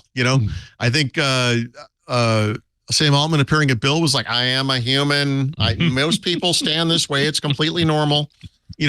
Was that moment. It was like, these guys are not going to be together, No, and if AI fundamentally is, they're at odds, right? Like yes, they are. That's right. That's exactly right. Microsoft wants the Lebensraum or whatever they called it, and OpenAI doesn't want to give it up. We just found somebody living home. That's all. That's all we're asking. It's just simple. AI Lebensraum. Zom, no T. Which I think is pretty much what the guys in Castle Wolfenstein 3D used to yell when you Achtung, Lebensraum. No, mein Lieben. All they ever said, mein Lieben. They said that, didn't they? Was that when they got shot, though, right? Yeah. I just remember because I played it on like an Apple II, which had no sound capability. So it was just no. I'm talking about the 3D. This is the in-software version. It was all in 3D. It sounded like somebody sneezing in the closet. Right. No. This was they had better sound by. This is the early 90s. The real game. Well, the one that started it all, really, right? Anyhow, so look, the EC's got their finger in many anti-competitive baskets or pies or whatever right now. So I think this is one of dikes. Yes, yes, we do. And they're going to run out of fingers. Which is, oh God, stop! I know. I'm sorry. I can't. I know. I'm sorry. I'm calling HR. That's show us. Yeah. And then, every month Microsoft highlights all of the features they've added to Copilot in Microsoft 365. And there were a bunch of them in June, but they also discussed some ones that are coming this month now. It was next month at the time, which is nothing surprising, right? Like, one of the, I think we should accept the fact that AI collectively is just a set of features that will enhance things, right? Mm-hmm. And that a lot of the new features we're getting in this case, Microsoft 365, are AI features, but they're features, right? They're just, and that one of the benefits to that type of thing, if you think about, you're writing something and you have to look something up. So you'd go switch the browser and Google it and you're like, okay. And then you go back and you write, like, it's neat when you can do things and have the tool right there.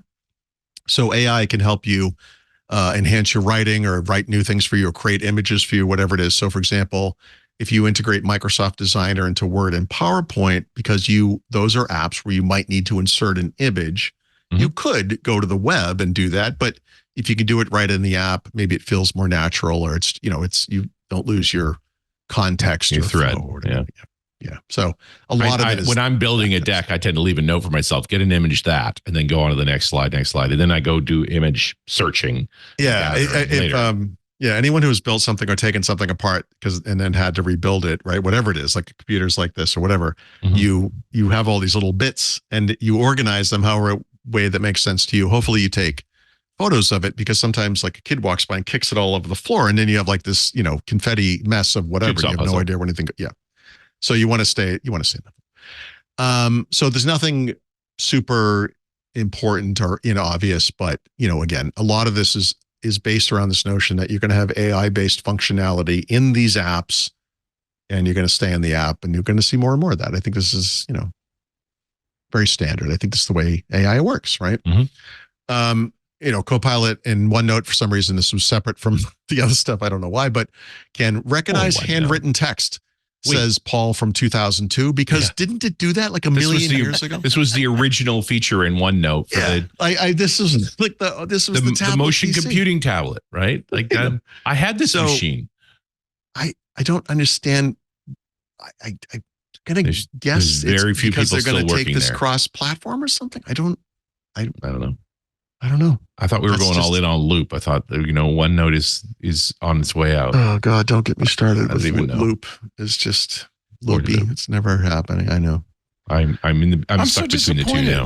I know. I want it to happen so bad, and it's just the right PM has to come along and get that ship straightened out. But Loop is just sort of wandering around right now. It is interesting to me that Microsoft Teams, which is just a new way of doing something we've been doing for a while, like collaboration, right, has really taken off. Loop, typical Microsoft solution. We don't make a simple app. It's a platform. We have components. It plugs into everything. It's like a cancer. It's in everything. And not so much. I don't know. But the difference, I would say, Jeff Teeper. Yeah. Right. Oh, interesting. Okay. I mean, it comes down. I'm like I was saying that. I wasn't saying that flippantly. Like, you need the right PM. It's like Jeff Teeper helped embed SharePoint, went away for a while, came back, took on Teams as a wrapper over top of SharePoint and the way to collaborate, and look at it. Like, it's a force of will thing. The whole company. This has gotten messy because of antitrust and because their first attempts at this actually did not do so well. But there's also, I think, this idea that with Teams, there's a monetization play here above and beyond the thing you're already paying for. Whereas Loop feels like something that just kind of happens. So I'm already paying for Microsoft 365. Like, I just get addressing a challenging problem, right? Like, when the claim to fame for Loop was, I've got a 57-year-old sales guy who's been in the company for 30 years. And by golly, he's only going to look at an Excel spreadsheet with the current inventory and products. And the fact that I can embed that as a Loop component and update it real time so that every time he opens it, the data is current without changing his workflow at all, because he can't even spell Teams, is good. I'm sure this was completely coincidental, but as a 57-year-old man who's been in this industry for 30 years, I'm deeply insulted. Deeply, deeply insulted. Just picking random numbers. Right. No, but you're right. Of course. Yeah. No, that's Loop's claim to fame. The fact that it's not that good, it's a weirdly wobbly Notion copy when you use it that way. That's the problem. People see it as that, and it's so much more than that. You want to make yourself uncomfortable with Loop? Watch what happens when you update Chrome. Chrome gets an update and Loop restarts. Jesus, man, it's just like, by the way, we don't own our own code. Oh boy. Okay. Well, so is it an Electron app? What is that all about? Yeah, no, it's Electron app, but it's running the Chromium rendering engine. Yeah, it must be the Chromium. When the Chromium updates, the thing that you described is the basic playbook with Teams as well. It's what Windows is doing with ARM. Like, we're not moving to a new thing. I mean, we are, but we're going to keep doing your old thing too. And to make sure that works for you, we're going to update your old thing. So that it works with this new thing, right? So you see Loop or Teams inside of Outlook or whatever. You have this bi-directional experience where users don't have to worry about where the thing they're collaborating on is. In fact, we want you not to ever think about it because we're going to manage that on the back end. We're not going to round robin doc files in email, right? It's a more sophisticated system. So it's just, but again, I feel like it just hasn't. Taken off. I don't quite get it. And wait, handwriting recognition is the original neural net demo, right? Like, this was the product they built for the post office 20-something years ago to recognize addresses, which saved billions. Like, it was the neural net win in the 80s. It's the only reason Santa Claus could keep his business going. That's it. That's why he's in Canada, because the postal code is HO. Yes. I love it. By the way, the Canada Post to this day, they respond to every letter. Yeah, I love it. That's good. They truly do. Well, but you need the U.S. to track them on like satellites. So that's NORAD. And by the way, it's the North American Radar Observatory. I hate Canada. Screw you. Okay, so no, I'm just kidding. Or that big old buffer zone so you can get your airplanes in the air. That's right. Listen, handwriting recognition is one thing, but the big innovation in the tablet PC in 2002 was but we weren't going to take handwriting and translate it into text. We were just going to leave it as it was, and the system would still understand it, right? It was handwriting as a first-class data type. It's a very typical Microsoft solution to a problem. Like, we need to cross this small river. Let's build a battleship, kind of a thing. But they created a really powerful platform. So I guess, and that was 100% Bill, right? That's one of the last things Bill did. He was right. I mean, you still have to OCR it to do that. You still have to understand it. It did it. But it doesn't have to turn it into a text. Flash forward 20-something years, and Apple does a demo where someone writes in horrible handwriting on an iPad, and the iPad fixes the writing so it's a little cleaner. Oof. That's like a kick between the legs right there. Jeez. That's really cool. You could tidy up your It's like your third grade teacher. I'm not saying your handwriting's bad. I'm just saying, I don't know. It's shocking, really. Would it be good enough for an Apple presentation? Probably not. So where are you going to fix it? We're going to make a font that is your handwriting only. Imagine if you weren't left-handed, like you weren't handicapped in that way. I'm a lefty. And you could just write like a human being. I know your wife is. I know. My wife is too. My fourth grade teacher. And my wife is too. I know. I'm doing this. I naturally go right into this form of bullying because it's fun, and it's not mean-spirited. It's just it's the Latin for lefty is sinister. You know that, don't you? Yeah. Yes. Jerry Pournelle, late great sci-fi author and cantankerous son of a gun, always used to sing the praises of Microsoft's handwriting recognition because he says, they used my handwriting for it. They trained it on my handwriting. I said, well, you're the only one that can understand that. So Jerry used to carry around a first-gen compact Transmeta-based later HP tablet. Transmeta, yeah. This thing could barely get out of its way. You'd have to boot it up before you left for the office so it would be ready to go, by the time you got there. But he loved it. He wrote about it in Byte Magazine and Chaos He was the only Manor. person who ever used it. I don't know how he did it. It was terrible. I miss Jerry a lot. He was quite the character. Yeah. I got him into a press room one time. He didn't have his ID because he's Jerry Pournelle. Everyone knows him. Yeah. I need that. A young woman would not let him in, and I'm working at my computer, and what I hear off the side is, "Honey, I've been coming to this show since before you was born." And I was like, "He's okay. Please let him in. Please let him in." Like, he's good. Don't do this to him. Don't do this to us. Yeah, he was something else. I loved him.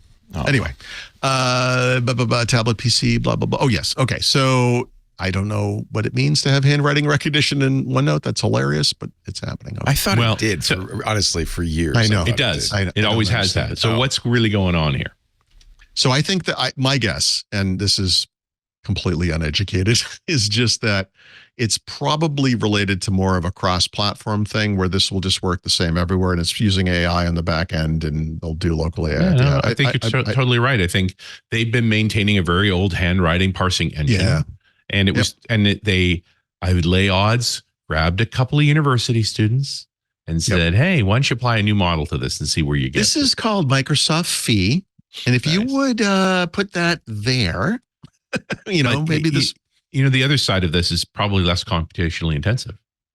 Yep. Oh, definitely. Right? I remember the metrics around DeepMind's alpha applied to chess versus Starfish, which was the best chess player in the world. And it was like 1/10 the computational resources.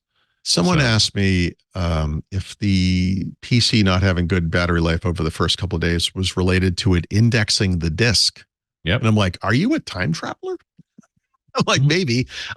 Right? But the fact that we use indexing to basically handle a database of data is it's old school, right? Like AI works against some kind of an inference. It's not this document was properly created with the right metadata, and that's why we can find it so quickly. It's like, I want to find a blue penguin. And you're like, 17 days ago, you were looking at a blue penguin. It was on a porn site. It's a little weird, but here it is. Like you can do that kind of thing. And I think that maybe I think you're right. Maybe they're modernizing this, to use AI, right? Of course. Yeah. Well, and plus, didn't they also get a mandate from Lord Satya that they had to do something? So this is something. Yeah, there you go. Yep. Right. Why do we still have OneNote? Oh, they're doing AI? Okay, right. That's good. Well, just this. Remember when the internet tidal wave came out and every product team had to have internet in it? And to this day, you can do a select statement in SQL Server to HTML. Yes. Which because you had to do something. Not really use that much. You really shouldn't use it. It's using tables. Well, I think at the time they also thought this was going to be in the file system, right? And so knowing HTML was going to be important. Yeah. But yeah, it did. I like the comment from Greg Melton in our YouTube, one of our YouTube viewers today. Hello, YouTubers. Greg says, personally, I like the text-to-speech voices that were used in Windows 2000, especially Microsoft Sam, where he couldn't say certain words correctly. Those were the days of Sappy back in the 1990s. We got an old-timer in there. If you, some of the voice stuff in Windows 11 today is crazy because there's built-in voices, but you can select even better voices. And they're disarmingly good. They're really good. Yeah, they're really good. You think we'll look back on 20 years from now and we'll say, remember when it sounded like Scarlett Johansson? Who's Scarlett Johansson? Exactly. I think that will be what they say, actually. But and from somebody who's serious about audio, like Scarlett Johansson's voice has a lot of fry in it. Like, it's not that good, but it's natural. Yeah, it doesn't sound like a machine, does it? I mean, no, it does. Right. That's the point. And in fact, some of the OpenAI voices still have vocal fry, and you remember when Google, in order to cover the fact that the machine was thinking, would add, you know, I love it. Yeah. Right. Right. Instead of working. Like, are you everything okay over there? Working. Something's happening. I think I'm having a stroke. No, here's the answer. Okay. So blah blah blah. Okay. Yeah. So last year there was a rumor.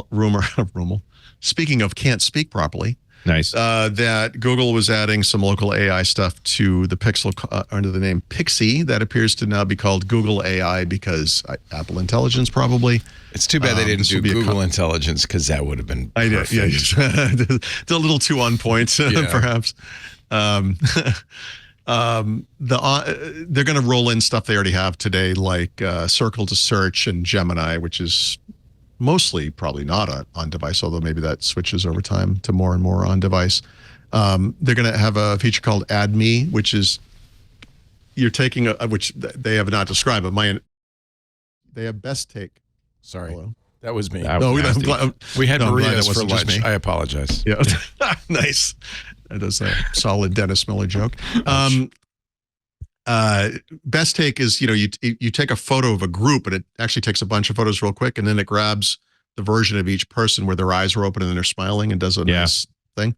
I'm guessing that Add Me is going to add the person taking the photo to the group, right? That you take a selfie and then it adds you into the group photo. That's my guess. Something called Studio, which used to be called Creative Assistant, which is about adding images. And I would imagine creating images and probably other content using generative AI on device. And then Pixel Screenshots, which is kind of like a mini version of Microsoft Recall, where you take screenshots and it saves information about each image as you do it, which will make search is basically an index, right? Will make it easier to search against those later on. I'm not sure why it's only screenshots. It seems like eventually you'd want to, a feature that maybe recorded everything you did on the device and then saved it to a private on-device enclave. I don't know. I'm just throwing it out there. Just an idea. Why? I think I mentioned last week that Opera is going to allow you to use whatever they call them LLMs, but really LLMs and SLMs, right? Remember the rule: if it's called artificial intelligence, it's because it doesn't work. As soon as it does work, it gets a new name. Okay. Right? It becomes image recognition or handwriting recognition, or predictive analytics, or large language model, or HAL 9000. There you go. Yeah. So Brave is also going to use what they call the bring your own model in their browser. It's available now to test in the Canary channel. You know what I've been using lately is the new Anthropic Claude Sonnet, which is in some respects really impressive. When you say that, what do you use it in? Like, what's the use case there? Like, well, okay, you remember, and we've talked about my custom GPT that I did for Lisp coding. Yep. And that was back in the day, 2 months ago, where you had to give it a bunch of documents, and I'm so young then. Oh man, that was so long ago. Now this is my new test for all these new AIs, and they all can code quite competently.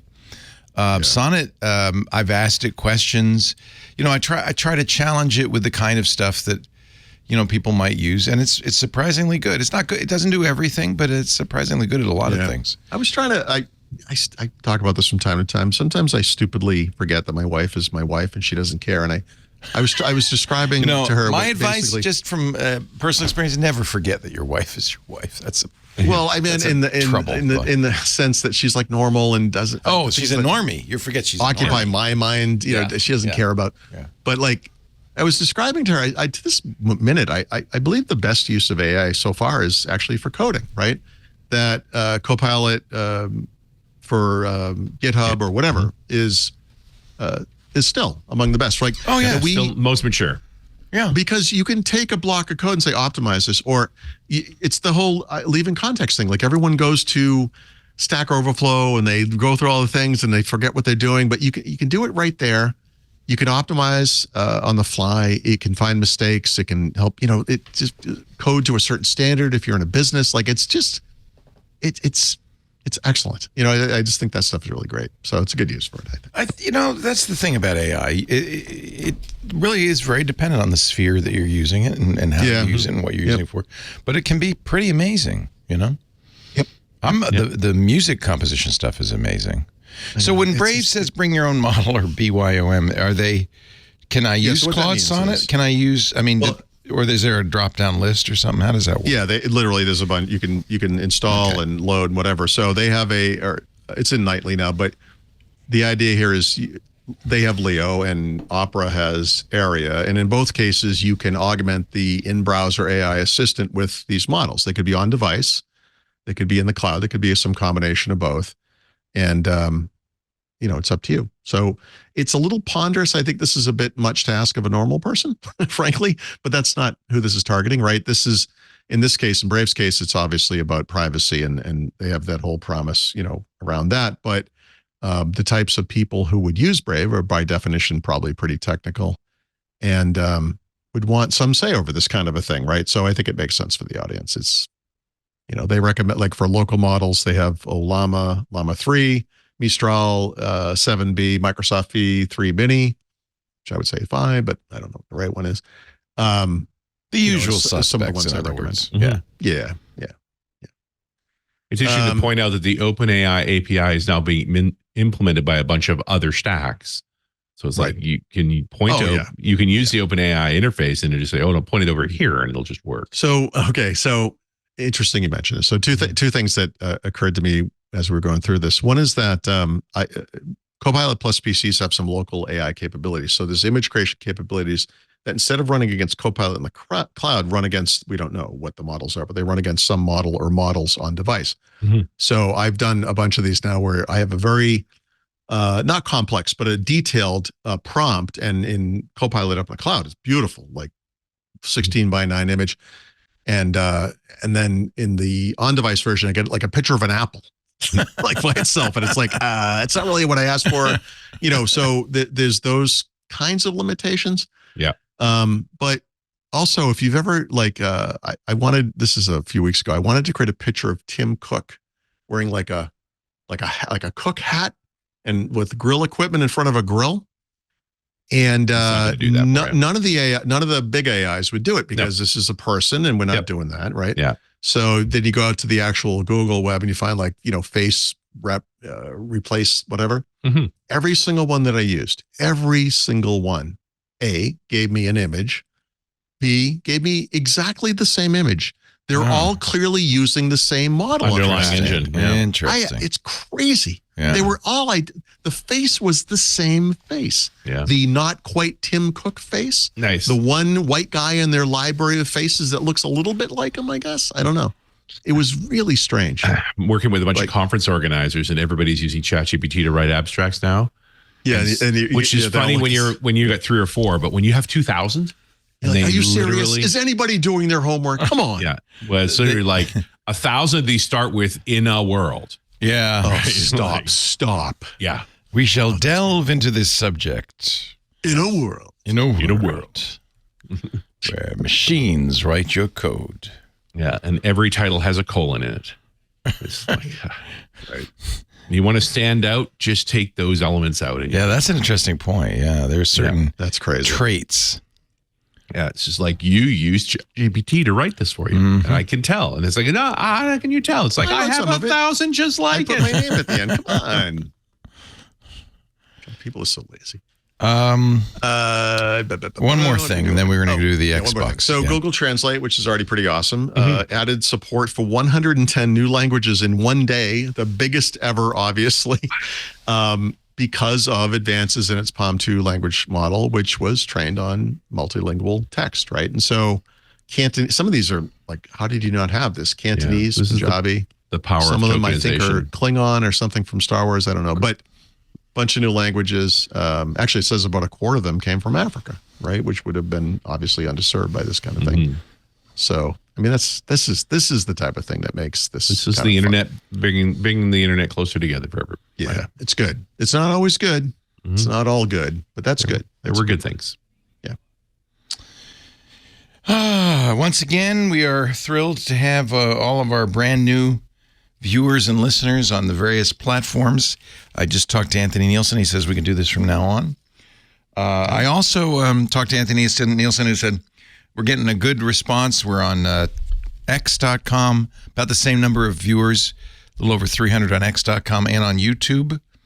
But you might want to tell your grandpa because we got 0 viewers on Facebook. So, yeah, but you know what? That's been my experience too. Yeah. Facebook is like 0 engagement. Mm-hmm. Yeah. Which I think is the real reason they made Threads. Yeah, I mean, one of the reasons we got viewers on Twitter is because we're on the front page. Yep. YouTube, of course, we've been streaming on YouTube for some time.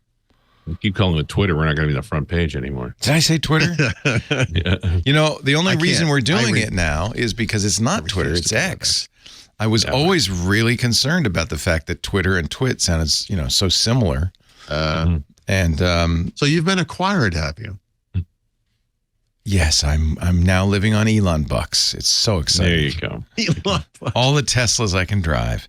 No, I have not been acquired. If I buy enough Teslas, I can go to the moon. We always said we are not Twitter. We predate Twitter. Twitter copied us and blah, blah, blah. We were Twits before they were. Yeah, we were the first Twits. Anyway, now that they're X, I don't have nearly the concerns I did before. So I'm very happy to be there. On their streams. You know what? It's good for us because it gives us a larger audience, a larger group of people who can see and interact with what we're doing. So anyway, great to have you all aboard. I think Kick's in there too. We're using Restream, which is a service that we used. It's funny. We had a $28,000 box in the wire closet over here in the Network Operations Center, and the Elemental. It was very expensive. Amazon I think it's bought a them. Network Operations Nook. There is a center of the Nook. Anyway, the Elemental has a yearly license fee, and we just decided to stop paying that. But now, this is what's cool about the internet. Everything gets cheaper and cheaper. Now, Restream does it for pennies on the dollar and does a great job of it. So we're very happy. Thank you, Restream. And isn't it a great battle for being an old, this is the battle of .NET Rocks, right? We're just trying to cut away the cruft of the fact that we had to roll all our own stuff back in the day. Well, the only reason, Twit looks like it does, the only reason I'm even in a studio is because we started this in 2005. Yeah. And all I knew was TV and radio, and I thought, well, we'll just build a little TV station. That's all we'll do. Somebody was asking me the other day about when we got started. And we're pretty sure we're now the oldest RSS2 feed in the world. Really? When did you get started? The day Weiner published it. Wow, 2004. Yeah. So we think we were the third implementation. That's great. And both his and Curry's are gone. So right. There are older shows that are now podcasts. Well, and that's the thing. There were lots of things pre-RSS that were basically the same. I October 2004 started the Tech Guy podcast. So we were also. But you didn't like calling them. Remember, in the beginning, you didn't want to call them podcasts either. I wanted to call them netcasts because I was worried Apple was going to made it like an Apple thing, and Apple was notorious for that then too.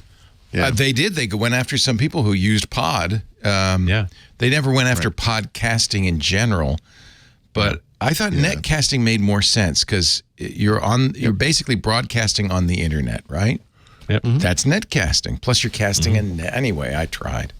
Nobody bought it, so I gave up. We're now a podcast like everybody else. Everybody knows you're a sellout like the rest of them. I am a sellout. No. Anyway, thanks to everybody who's watching. We really appreciate it. Now, here's the moment you've tuned in for. Ladies and gentlemen, I give you Paul Thurrott and the Xbox segment. Woo!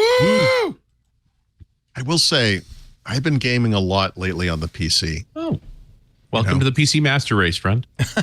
I think we need a new term for that, but it's it's fine. Like, it's fine. Yeah, it is better than fine. A lot of stuff has happened since I dropped the keyboard back in 2005 and picked up a controller, I still can't get used to playing a game with a controller, believe it or not. I just doesn't. Oh, I go right back to it. Yeah. I actually been playing mostly with a controller on the PC, as it turns out. Yeah, that's the other thing is. I don't have this in the notes, but there is a Steam summer sale happening right now through July 11th. And if you're a PC gamer, please check it out. My God, some of the prices are awesome. Like I got Doom 2016 for $3.99. Wow. You know?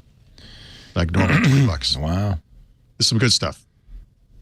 A little extra tip, I guess. But as for actual Xbox stuff, a little mixed bag. Where are we? So Microsoft is partnering with Amazon to bring Xbox Cloud Gaming to select Fire TV devices. The first will be the Fire TV Stick 4K and 4K Max, I guess, whatever.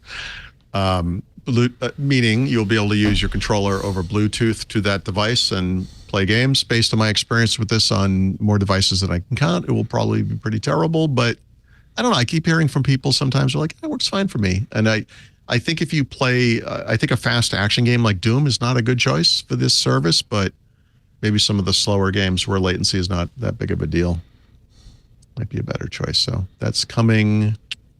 When is that coming? Soon, I guess. I don't know. I don't have an exact date. We have also had a new month, an exciting new month of Game Pass releases of Activision Blizzard titles. Just kidding, there aren't any. Wow. Yeah, sometimes these are painfully bad, or maybe that's not fair.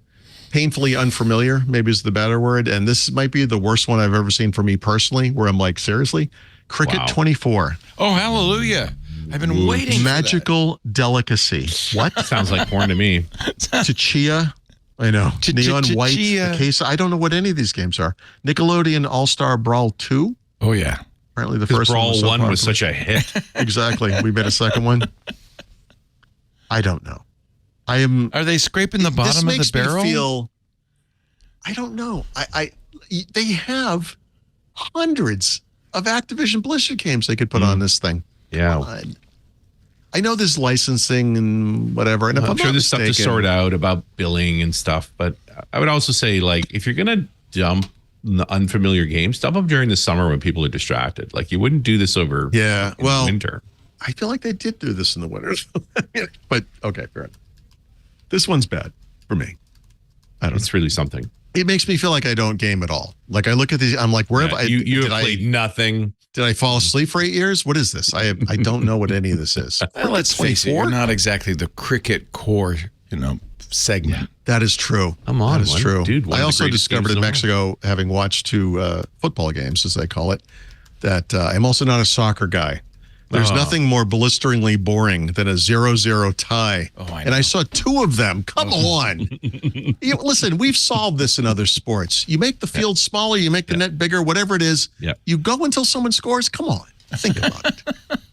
And shootouts are never the answer. Science. Also, here's an idea. Could I know how much time is left in the game? Is that too much to ask? Clock never stops running. It's crazy. Never stops running. If you like soccer, football, as you might call it, do not write me. I don't care. And then Forza Horizon 4, which I want to say came out in 2018, is going to be delisted. Why? At the end of the year. I know. So why? It was originally released on the Xbox One. It was re-released on the Series X and S in 2020. The game maker at the time extended license agreements they had with their partners that are in the game through the end of 2024. And now that is going to run out. So this game is going to delisting. I think you will be able to, if I understand this correctly, you'll still be able to play it, but you'll never be able to get it after that time. The latest version is Horizon 4. If you know the Forza games, there's really 2 series of games, the Motorsport, which is the more realistic one, and Horizon 4, which is a little more, kind of arcadey or whatever. Yeah. More fun, we might say. Yeah, I want to drive a Veyron at 200 miles an hour on highways. It's goofy, but anyway, it's this is unfortunately. I don't know. It's so hard to justify delisting games like in an industry that is notorious for sentimentalism and always interested in the old titles. Like, why would you ever take a game off? The expensive part has already happened. You wrote it and shipped it. The complexity here is that Forza is a Microsoft brand, right? Those two games, kind of like Call of Duty, has different studios working on the games. So the Motorsport games, the Horizon games are made by different game studios. I guess Playground Games is the one that makes the Horizon games, or at least made that one. And they are in Britain. They are, I don't believe, oh, no, they are. They're part of Microsoft Studios. So I don't know why.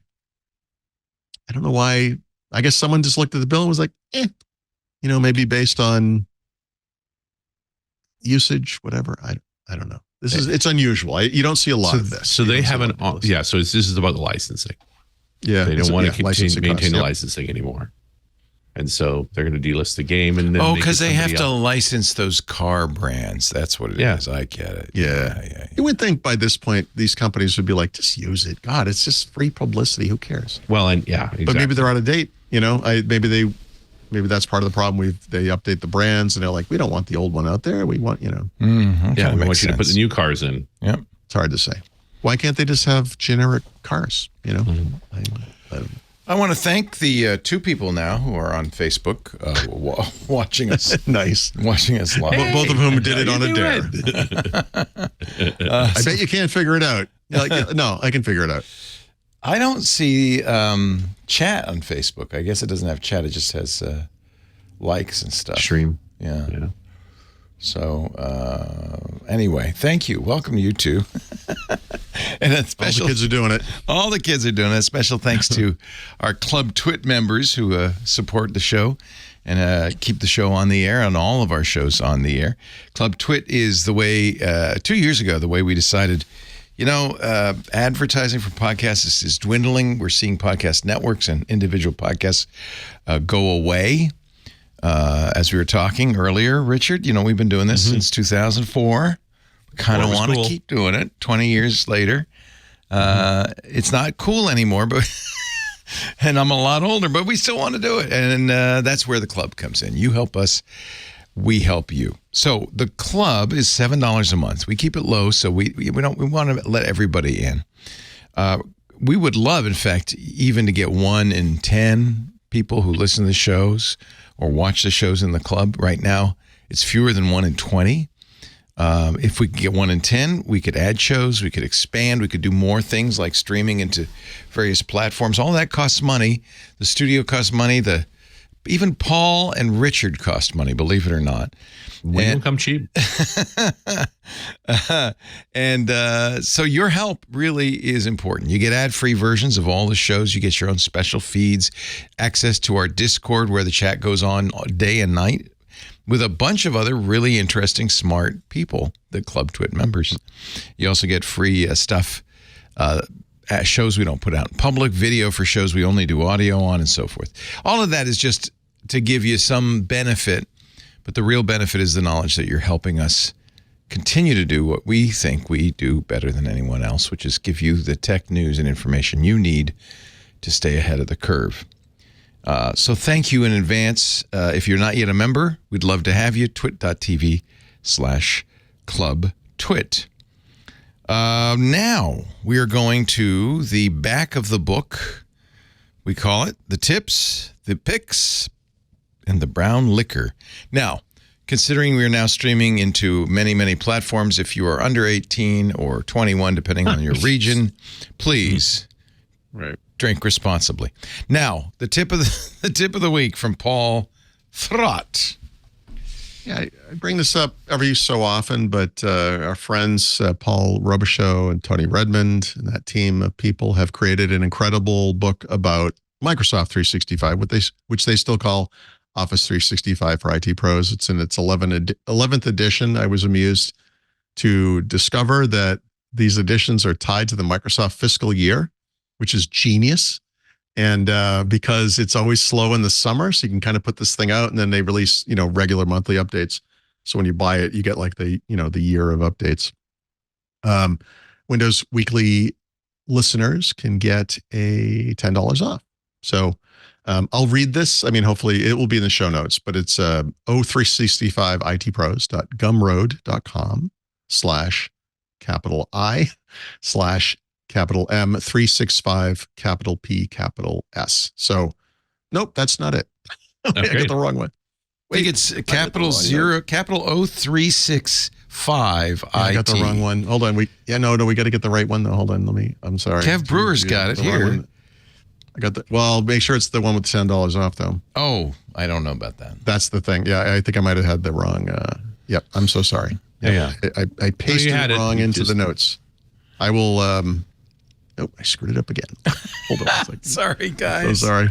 We're doing our best. We're not used to all these people watching us as we work. Don't know a lot about computers. Here, let me put it in the chat. Where are we? Kev's got it. You got it. I think Kev's got it right. Kev got it right. Yeah. Yeah. You did get it right. Okay, so maybe it must be somewhere. I apologize. Yeah. Kev got it right. The one I was. Well, I got it. I'm sorry. I copied the wrong one for the notes. I'm sorry. I had it right in the notes. Yeah. It's a longer URL than what I said. Yeah. But yes. It's in the notes. Use twit.tv/WW. It's in the notes. How about that? You are 57 years old, so I understand. I am 57. Yep. Things get hard. Yep. Well, not actually, but some things. Yeah, that's the problem, isn't it? You were going there. Okay, that's good. I'm calling HR again. Anywho. Hey, look, the big thing about that book is it's continuously updated. The biggest problem you have when you're trying to manage Office 365 is that everything you look up is out of date because it's a constantly moving target. I don't know that Tony and those guys realized what they were signing on for when they put this book together. I know exactly the pain they feel because I do the Windows book. Their book is even bigger than mine. It's over 1,200 pages long. Wow. This is and Microsoft 365 is literally updated every month, which Windows is to some degree too, but Microsoft 365 is this giant thing. It's keeping track of this must be a nightmare. And actually, Tony, I talked to him a few months ago specifically about this and book sale models, et cetera. And he's the orchestrator. Yeah. I think is the way to put it. He's the one who puts this all together. And a gorilla on the cover, which is nice. Well, yes. There's a different animal every year. Yeah, and I think the team turns over too. Like Tony's one of the constants. I know. Yeah, and I think Paul Robichaux's been there for a while. Yeah. These are a lot of guys, that came up on Windows IT Pro, Windows NT Mac, right? Windows IT Pro. No, he was my original angry Exchange administrator back in the day. He was everyone's original angry Exchange administrator. Back when he was at HP. Goodness. Wow. Nice. $10 off if you're a Windows Weekly. I got to do a run as with him again. I need somebody shaking the fist at the cloud. It's not me. I love it. Yeah, no, he's a good guy. Yeah, he's great. And he picks the right fights. Which I like. Yeah. And then as far as software, there's a bunch of things I could have picked, but Proton, which is coming up more and more, bought a product called Standard Notes a few months ago. This is a bizarre kind of paid product that's really expensive, but they have used some of the technology from that to build a Docs solution on top of Proton Drive, which is their secure and encrypted privacy, blah, blah, blah, cloud storage system, right? So this is a Google Docs alternative, Markdown based, which is really cool. If there's a really low end version of Proton Drive you can get for free, so you can test this for yourself if you want to see it. If you don't see it today, it should come in the next couple of days. Like it's rolling out to everybody, free and paid. And obviously, like I said, there are paid tiers for those people who need actual storage, meaning more than a couple of gigabytes. So you can look into that. But you want it paid because that's why you're not using Google Docs. It's free. And because it's free, you're, the product. But Gemini and what's the problem? Come on, man. Does Proton have AI? I bet it doesn't. I bet it doesn't. Well, no, wait. I'm sorry. Do they? I don't know. Probably not. If you want AI in Proton Drive, just use something like Grammarly or Language Tool builds right into the browser. Yeah, I just feel like if you're using Proton anything, you probably don't want AI in your that's a good rule. Keep it out of my. This is the whole I bought IA Writer, which is a Markdown editor across platform. Yeah, I bought it everywhere they sell it. It's a little expensive, but I love it. And my God, they send out a newsletter. It has been an anti-AI screed for 6 months straight. That's all they talk about now. Wow. Huh. So, I guess there are different takes on AI, depending on where you're coming from. We don't have any privacy, you and I, so we're not really. Oh, the people. I might as well just walk around naked. The people, what are you doing? I'm like, it's okay. I don't have any privacy. It's we don't have any curtains, so it's the same. You know? Yeah, exactly. Why are you always washing the windows? What are you doing? Mr. Richard Campbell, run as Radio Man. Let's hear what's coming up on R as R. Published today, episode 939 with Boo Lamb. So this is actually one of the shows I recorded at Build. And Boo works for F5, the networking company. One of the things they were announcing at Build was EngineX as a service on Azure. So what are we talking about? So EngineX is a reverse proxy and a bunch of other really cool things. And it's not that you haven't been able to run EngineX on Azure. You can. You just have to run it in a virtual machine, which means you need to do the care and feeding and pay for a virtual machine. And we all know that platform pieces are better. And now it's not that like Azure doesn't have a platform reverse proxy. That would be Front Door. But if you're a Linux guy, you're moving Linux workloads into Azure, the idea that you would switch out your proxy is not a good one. So you have to shepherd this VM. And so F5 found a niche there. And so now in the Azure marketplace, you can select the F5 EngineX as a service platform piece and pay by the month. And now you've got EngineX without having to own the VM, without having to worry about the OS and all the updates and so forth. It's a continuously updated version. And F5's got the background, right? Like Boo and I talked a bit about big IP. Is once upon a time I did that work, I mean, they were expensive bits of hardware when you're building your own racks, and buy two for redundancy.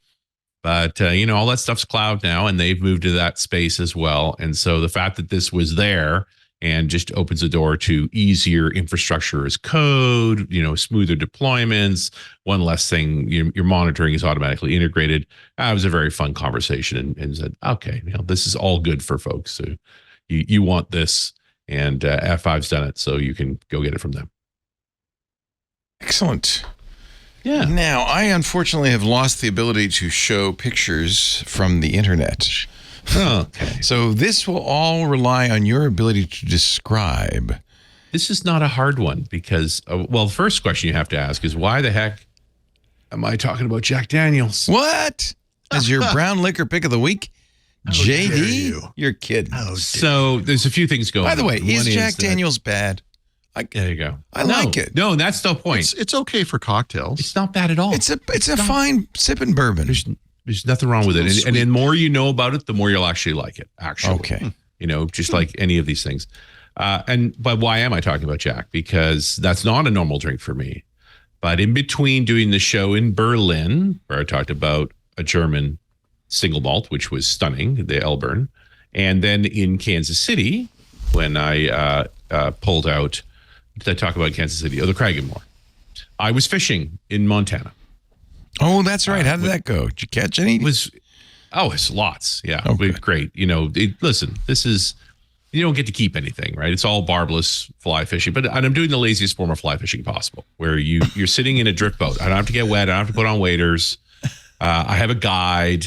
It's either one or two of us. He rigs the line. He literally, can you cast to that point? Because you can put in the pointy ass, you're going to get a fish. That's nice. That's cool. And so it's like, how many fish would you like? And I got some good rainbows and a couple of whiteys and lots of cutties. Do you throw them? Do you have to throw them back, or can you eat them? Put them all. Take a picture with them if they're big and put them back. So I got a few photo keepers. I got a real nice 18-inch rainbow that danced on his tail for me. It was a good show. I gave him a big smooch and put him back. Right on the lips. But one of the things we did during that week was we had a little memorial to an old fly fisherman who, unlike most people, managed to die on the river. Nice. Most of us die in a hospital, and he actually, in his 80s, had an accident, and the river took him down. And he liked Jack. So we all drank Jack. Old number 7. Yeah. And at the end of it, I'm like, you know what? There is nothing wrong with this drink. No. This is a good drink. The drink of rock stars everywhere. Yeah. No, it's legit. And so let me tell you the story. So Jasper Newton Daniel, also known as Jack, born 1846. And of course, he was a kid during the Civil War. and a teenager by the end of the war, and did not get along with his stepfather. His parents were killed back then, and he was taken in by a preacher and a moonshiner by the name of Dan Call. What? It's such a good story. And maybe it's even true, like, who really knows? There's been books written about this stuff, and I'm not going to go that far. Another aspect of this is that the actual educator in all of this was a guy named Nathan Green, who was a slave. Although by the time that he's working with Dan, he was owned by Dan Call, although was emancipated end of the Civil War, and so but didn't leave. They continued to work together, and in fact, and Green was the guy who did what's called the Lincoln County process. So this is when we get into what's the difference between Jack, which is a Tennessee whiskey, and bourbon, which is most of these things, right? And it's this charcoal filtration step. Oh, see, I always thought Jack was a bourbon. It's Tennessee whiskey. That's different. Technically does not qualify as a bourbon because of the filtration step. Interesting. And the filtration is done with maple charcoal, and it is done at the new make process. So after you make the distillate, then you run it through filtration. And there's a few ways to go about it, but it's with charcoal, and that technically disqualifies it as bourbon, which doesn't do that. What is the effect of that flavor-wise? What they say is it, quote unquote, removes impurities, which in 1865 is a fine thing to say, and today is very suspect. Because more likely is that the charcoal is adding flavors to the new make, right, rather than taking them away. So Call, being a preacher and a moonshiner, has a problem, as they actually have been making it for a while. He's got a lot of flack from his flock saying, hey, you work for God on Sunday and then you make the devil's drink on Monday. Like, what's that about? And Daniel comes into an inheritance in 1875. And so he buys the business from Call and becomes the lead on this. Is in Lynchburg, Tennessee, where they've been ever since, although the location shifted around a bit. And to his credit, Daniel hires Nathan Green, the guy who coached him on the method in the first place, as his distiller. So, right, the same folks behind it the whole time. It's the name number 7 comes from the fact that it was the 7th distillery in District 4 in Tennessee. So that's why they called it Old Number 7. Although when the redistricting happened, the numbers changed. They never changed the brand, because why would you? And so it's a little niche distillery for a long time until a guy named Lem Motlow takes over in 1907, and Daniel dies in 1911, which is right in time for the beginning of prohibitions. Tennessee is one of the first states in the Union to pass a statewide prohibition in 1910. And so now the company's got a problem. They make alcohol, so they start building out facilities in St. Louis and Birmingham. So now in Missouri and Alabama, who also start passing prohibition. And then eventually by 1920, it's national. And so they're really in a state where they can't make their product. That lasts 13 years. Prohibition is repealed in 1933, but the state laws are still in effect. But in that intervening decade or so, Motlow has made himself into a senator, and he's actually was one of the folks working towards repealing and fixes the state law as well. And so JD, even though they set up facilities in these other states, never really makes them anywhere other than in Tennessee, back and running by 1938, just in time to be shut down for World War II. And then Motlow passes on and goes to his family, who runs it for about 10 years until Brown Forman shows up and acquires them in 1956. Brown Forman is it's not as big as Diageo or Suntory or anything, but they own a bunch of different things, including Woodford Reserve, which is a bourbon, and Glendronach, which is a Scottish whiskey. Other than that, and then becomes a much more, professionally made brand. For a long time in those days, it was 90 proof, Old Number 7, 45% alcohol. But around the late 80s, Brown Forman running it for 30 years or so, they're paying additional taxes because they're above 40% in some of their exports. They're already exporting worldwide. So they start lowering the alcohol level. And they don't really tell anybody that they're doing it. They just do it over several years until they're down to 40%. There's a few folks that kick up a fuss and so forth about it, but they kind of said, like, listen, sales never are dropping. It just reduces the price of the booze if we make it at 40% rather than 45%. And it is a very popular alcohol. Like it's hard to say what's the number one. Like sometimes it's Jim Beam, sometimes it's Jack. In 2023, they sold 14 million cases of Jack Daniels. So each case is 12 750 ml or 24 ounce bottles, roughly 9 liters. So 14 million cases, about 33 million gallons. There's just a lot of alcohol. It's the largest product in the Brown-Forman line, but part of what makes that number hard to understand is that the Jack Daniels makes many other products, a bunch of specialty versions of their whiskey. Gentleman Jack is very nice. Plus, they do things like the Lynchburg Lemonade, which has Jack in it, and they don't make those. They break those numbers out clearly because corporate reporting ain't what it used to be. So. Not in the top 5 for sure, top 1 or 2 most sold alcohols on this planet. You can buy Jack Daniels by the barrel. If you care to do the tour, they will make you an offer. It's about $10,000 to buy a barrel. You'll get. You have to roll it home. They're not going to ship it.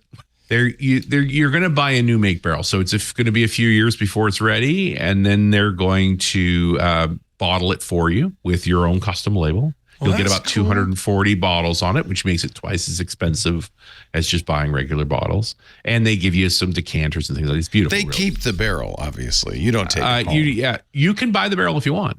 So, by the way, they sell the barrels all the time. Oh, you can visit this place, go to the tour, like you said. Yeah. I believe this has changed, but in 2003, when we did it, that was a dry county. Still is a dry county. Yeah.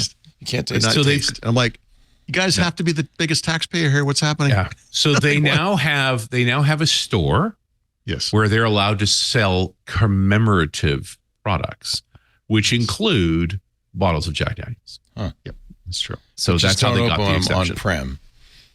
Yeah. So right. You can smell it. So here's what's like. It's one distillery. It has always been one distillery. It is a big distillery.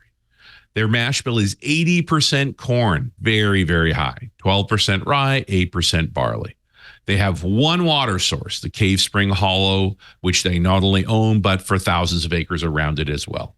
They maintain their own yeast strain, which is essentially the same one from the 1930s when they went back into business after Prohibition. They have their own microbiologist that maintains that strain. They ferment for 4 to 6 days, so they do a staged fermentation, and some of them go longer, some of them go shorter. They use the sour mash process, which is normal for bourbon. We talked about this before, which is to say they take a certain percentage, typically 10 to 15%, maybe 20%. I've heard as high as 30, and put the old mash back in the still to help sour the mash to create the flavors that are consistent. They have some of the largest custom-made stills on the planet. They use only column stills. There are 6 of them. They are 100 feet tall. They're just incredibly massive. They do a 2-stage distillation, which goes up to 70%, which is relatively low, which they then use the charcoal filtration. They burn their own. The way they actually make their charcoal is they use maple staves, 2x2s. They soak them in new make in 70% alcohol, set fire to it, control the burn, and put it out when it's nicely charred, and then stack it in these 10-foot tall tubs, which all of the new make goes through at 70%. They then cut it to 62.5, the standard number for American bourbon, before barreling it in toasted American oak barrels. Aging ranges between 4 and 8 years. Any given batch of number 7 is 175 to 200 barrels. And if you missed last week's show, the theme was "You Are Drinking Wood." You're drinking wood, which was the name of the show last week. Right? Yeah, yeah. Because that's what we got to, is just this recognition of it didn't matter whether I made it out of grapes, it didn't matter whether I made it out of grain, it didn't matter whether I made it out of fruit. All the flavors. This is why moonshining is God's work. Yeah. Yeah. So the whole, the charcoal filtration, taking impurities out, that's not a thing, right? Really, it's not. Yeah. Let's talk about the major things that actually happen. Removing sulfurs is important, but considering it's only 8, the sulfurs come from barley. It's only 8% barley. That's not That's not a big thing. I think you're preceding the new make with a bunch of the phenols that if you didn't do that, you wouldn't have as much flavor in it. There's lots of temperature games in there. Again, the scale of the operation in order to produce 14 million cases a year, they have 200 million barrels laid up at any given time across 90 buildings over a 3,000 acre area in Lynchburg. So this, I mean, a lot of ways I could tell you, Jack is a mom and pop operation. They've not really industrialized. They've just scaled up. They haven't really cut any corners. It's the same water source, it's the same mash bill, it's the same yeast, same woods. Like everything's the same. It's just big, really, really big. Yeah. And so they get to sell it for $20 because they work at that scale.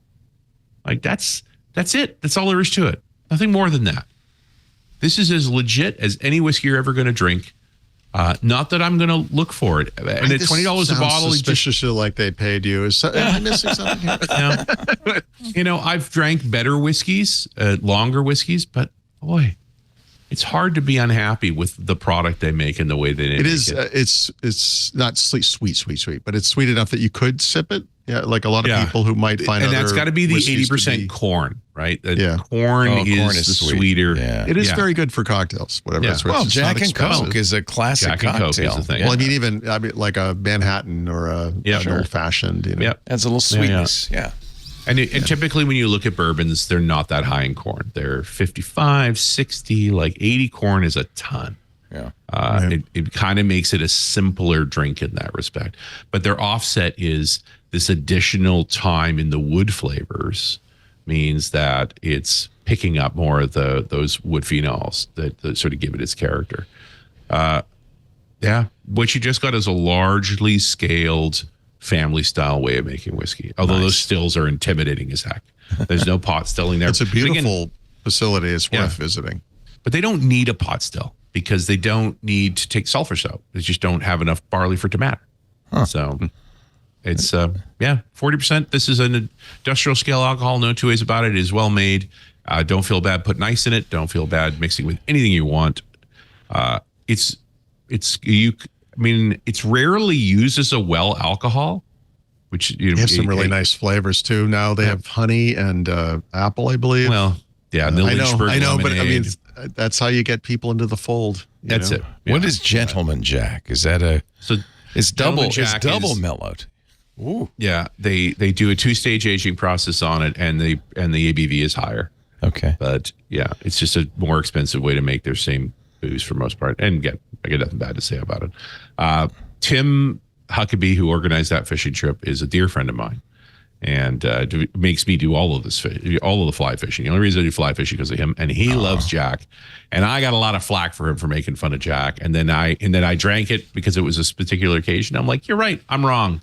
There's nothing wrong with this. Nothing wrong with it. I tell a story. Nothing wrong with it. And to be clear, I received some very unusual bottles of alcohol on this 26-day trip that I took. Of course. And so we will be talking boutique-y weird scotches next week. Good. The hills have bourbons. One last question. Is it worth getting a single barrel Jack or no? They do offer that.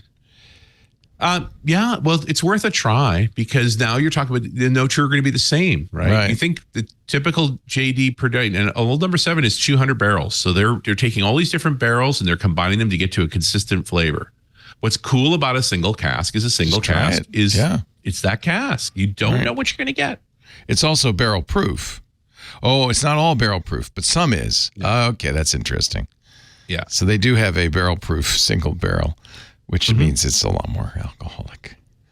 Yeah. Yeah. Well, because typically what's coming out of they go in at 62.5 and then you go 4 to 8 years. You're going to have a big hit right up front because Tennessee is warm, right? So as the barrel stabilizes at the high temperatures, you're going to lose a bunch of alcohol right away. Right. And then it's going to settle down over time. But it's going to come out of there in the mid 50s at least. But that's pretty potent. Barrel cask strength is 125 to 140 proof, so it'll put hair on your chest. Actually, it'll burn it off. There's no way it could be 140 because that would mean it's going in at 70, which they don't even barrel at. They barrel at 62.95, right? Really, if it lost no alcohol at all, then it would be at 125 proof. Okay, I'm looking at their website. It says anywhere from 125 to 140 proof. Yeah. I don't know how they're doing that. That seems it odd. seems unlikely. Okay. Episode 88 was very lucky. Thank you. A very lucky episode. 3 8. It's all good to be home, right? Yeah. Yeah. Thank you so much. Richard Campbell is at Run As Radio. That's where his podcast is, runasradio.com. Also, .net rocks. It's been rocking for 20 years. Yep. And if this pod be rocking, keep listening. Yeah. Paul Thurrott is at thurrott.com. Become a premium member. You get some great content. It's all great content, but I like to support what Paul's doing. You can also buy his books, Windows Everywhere, the kind of a history of Windows through its development languages, and the field guide to Windows 11, now with Windows 10 inside, both at leanpub.com. We do Windows Weekly, Wednesdays, 11 a.m. Pacific, 2 p.m. Eastern, 1800 UTC. And now you can watch us not only live on YouTube at youtube.com/twit/live, but now on Twitch, X, Facebook, Kick. Did I leave anything out? I'm sure there's more. And of course, if you're a club member, in our Club Twit Discord. And thank you to our club members for making this possible. Have a wonderful 4th of July. Richard, do you look over the 49th parallel just to see the fireworks? I'm thinking I'm going to be driving down that way and hanging with some friends on the south side of the border. Fun. I could do both parties. Fun. Paul, what are you doing for I guess they don't really do much in Mexico for the 4th of July. I'm home though. Oh, that's right. You're in the state where Pennsylvania over celebrates the 4th of July. Sure. We usually go to a friend's house and look out over the valley, and you can see like the different townships. Yeah, doing all their the different. thing, Yeah, it's really neat. I was in Philly for the bicentennial. Oh boy. Yeah, that must have been. That was quite a scene. Yeah, quite a scene. I thought this would be good. I should take the train and enjoy. I should go get stabbed. Why not? No, I know. I'm completely whole. No holes. Thank you, Paul. Thank you, Richard. Thanks to all of our listeners and viewers, both those of you who listen live or those of you who listen after the fact. You can listen after the fact by going to twit.tv/WW. That's our website. All the 888 episodes are there. You can also watch our YouTube channel dedicated to Windows Weekly. We'll put the show up there. Great for sharing clips if you want to do that. And, of course, you can subscribe. It is a netcast. So subscribe in your favorite netcast player, whatever that is. No, you can listen to the podcasts on your favorite podcast player. If you subscribe, you'll get it automatically the minute it is available. Thank you, Paul. Thank you, Richard. Thank you, everybody.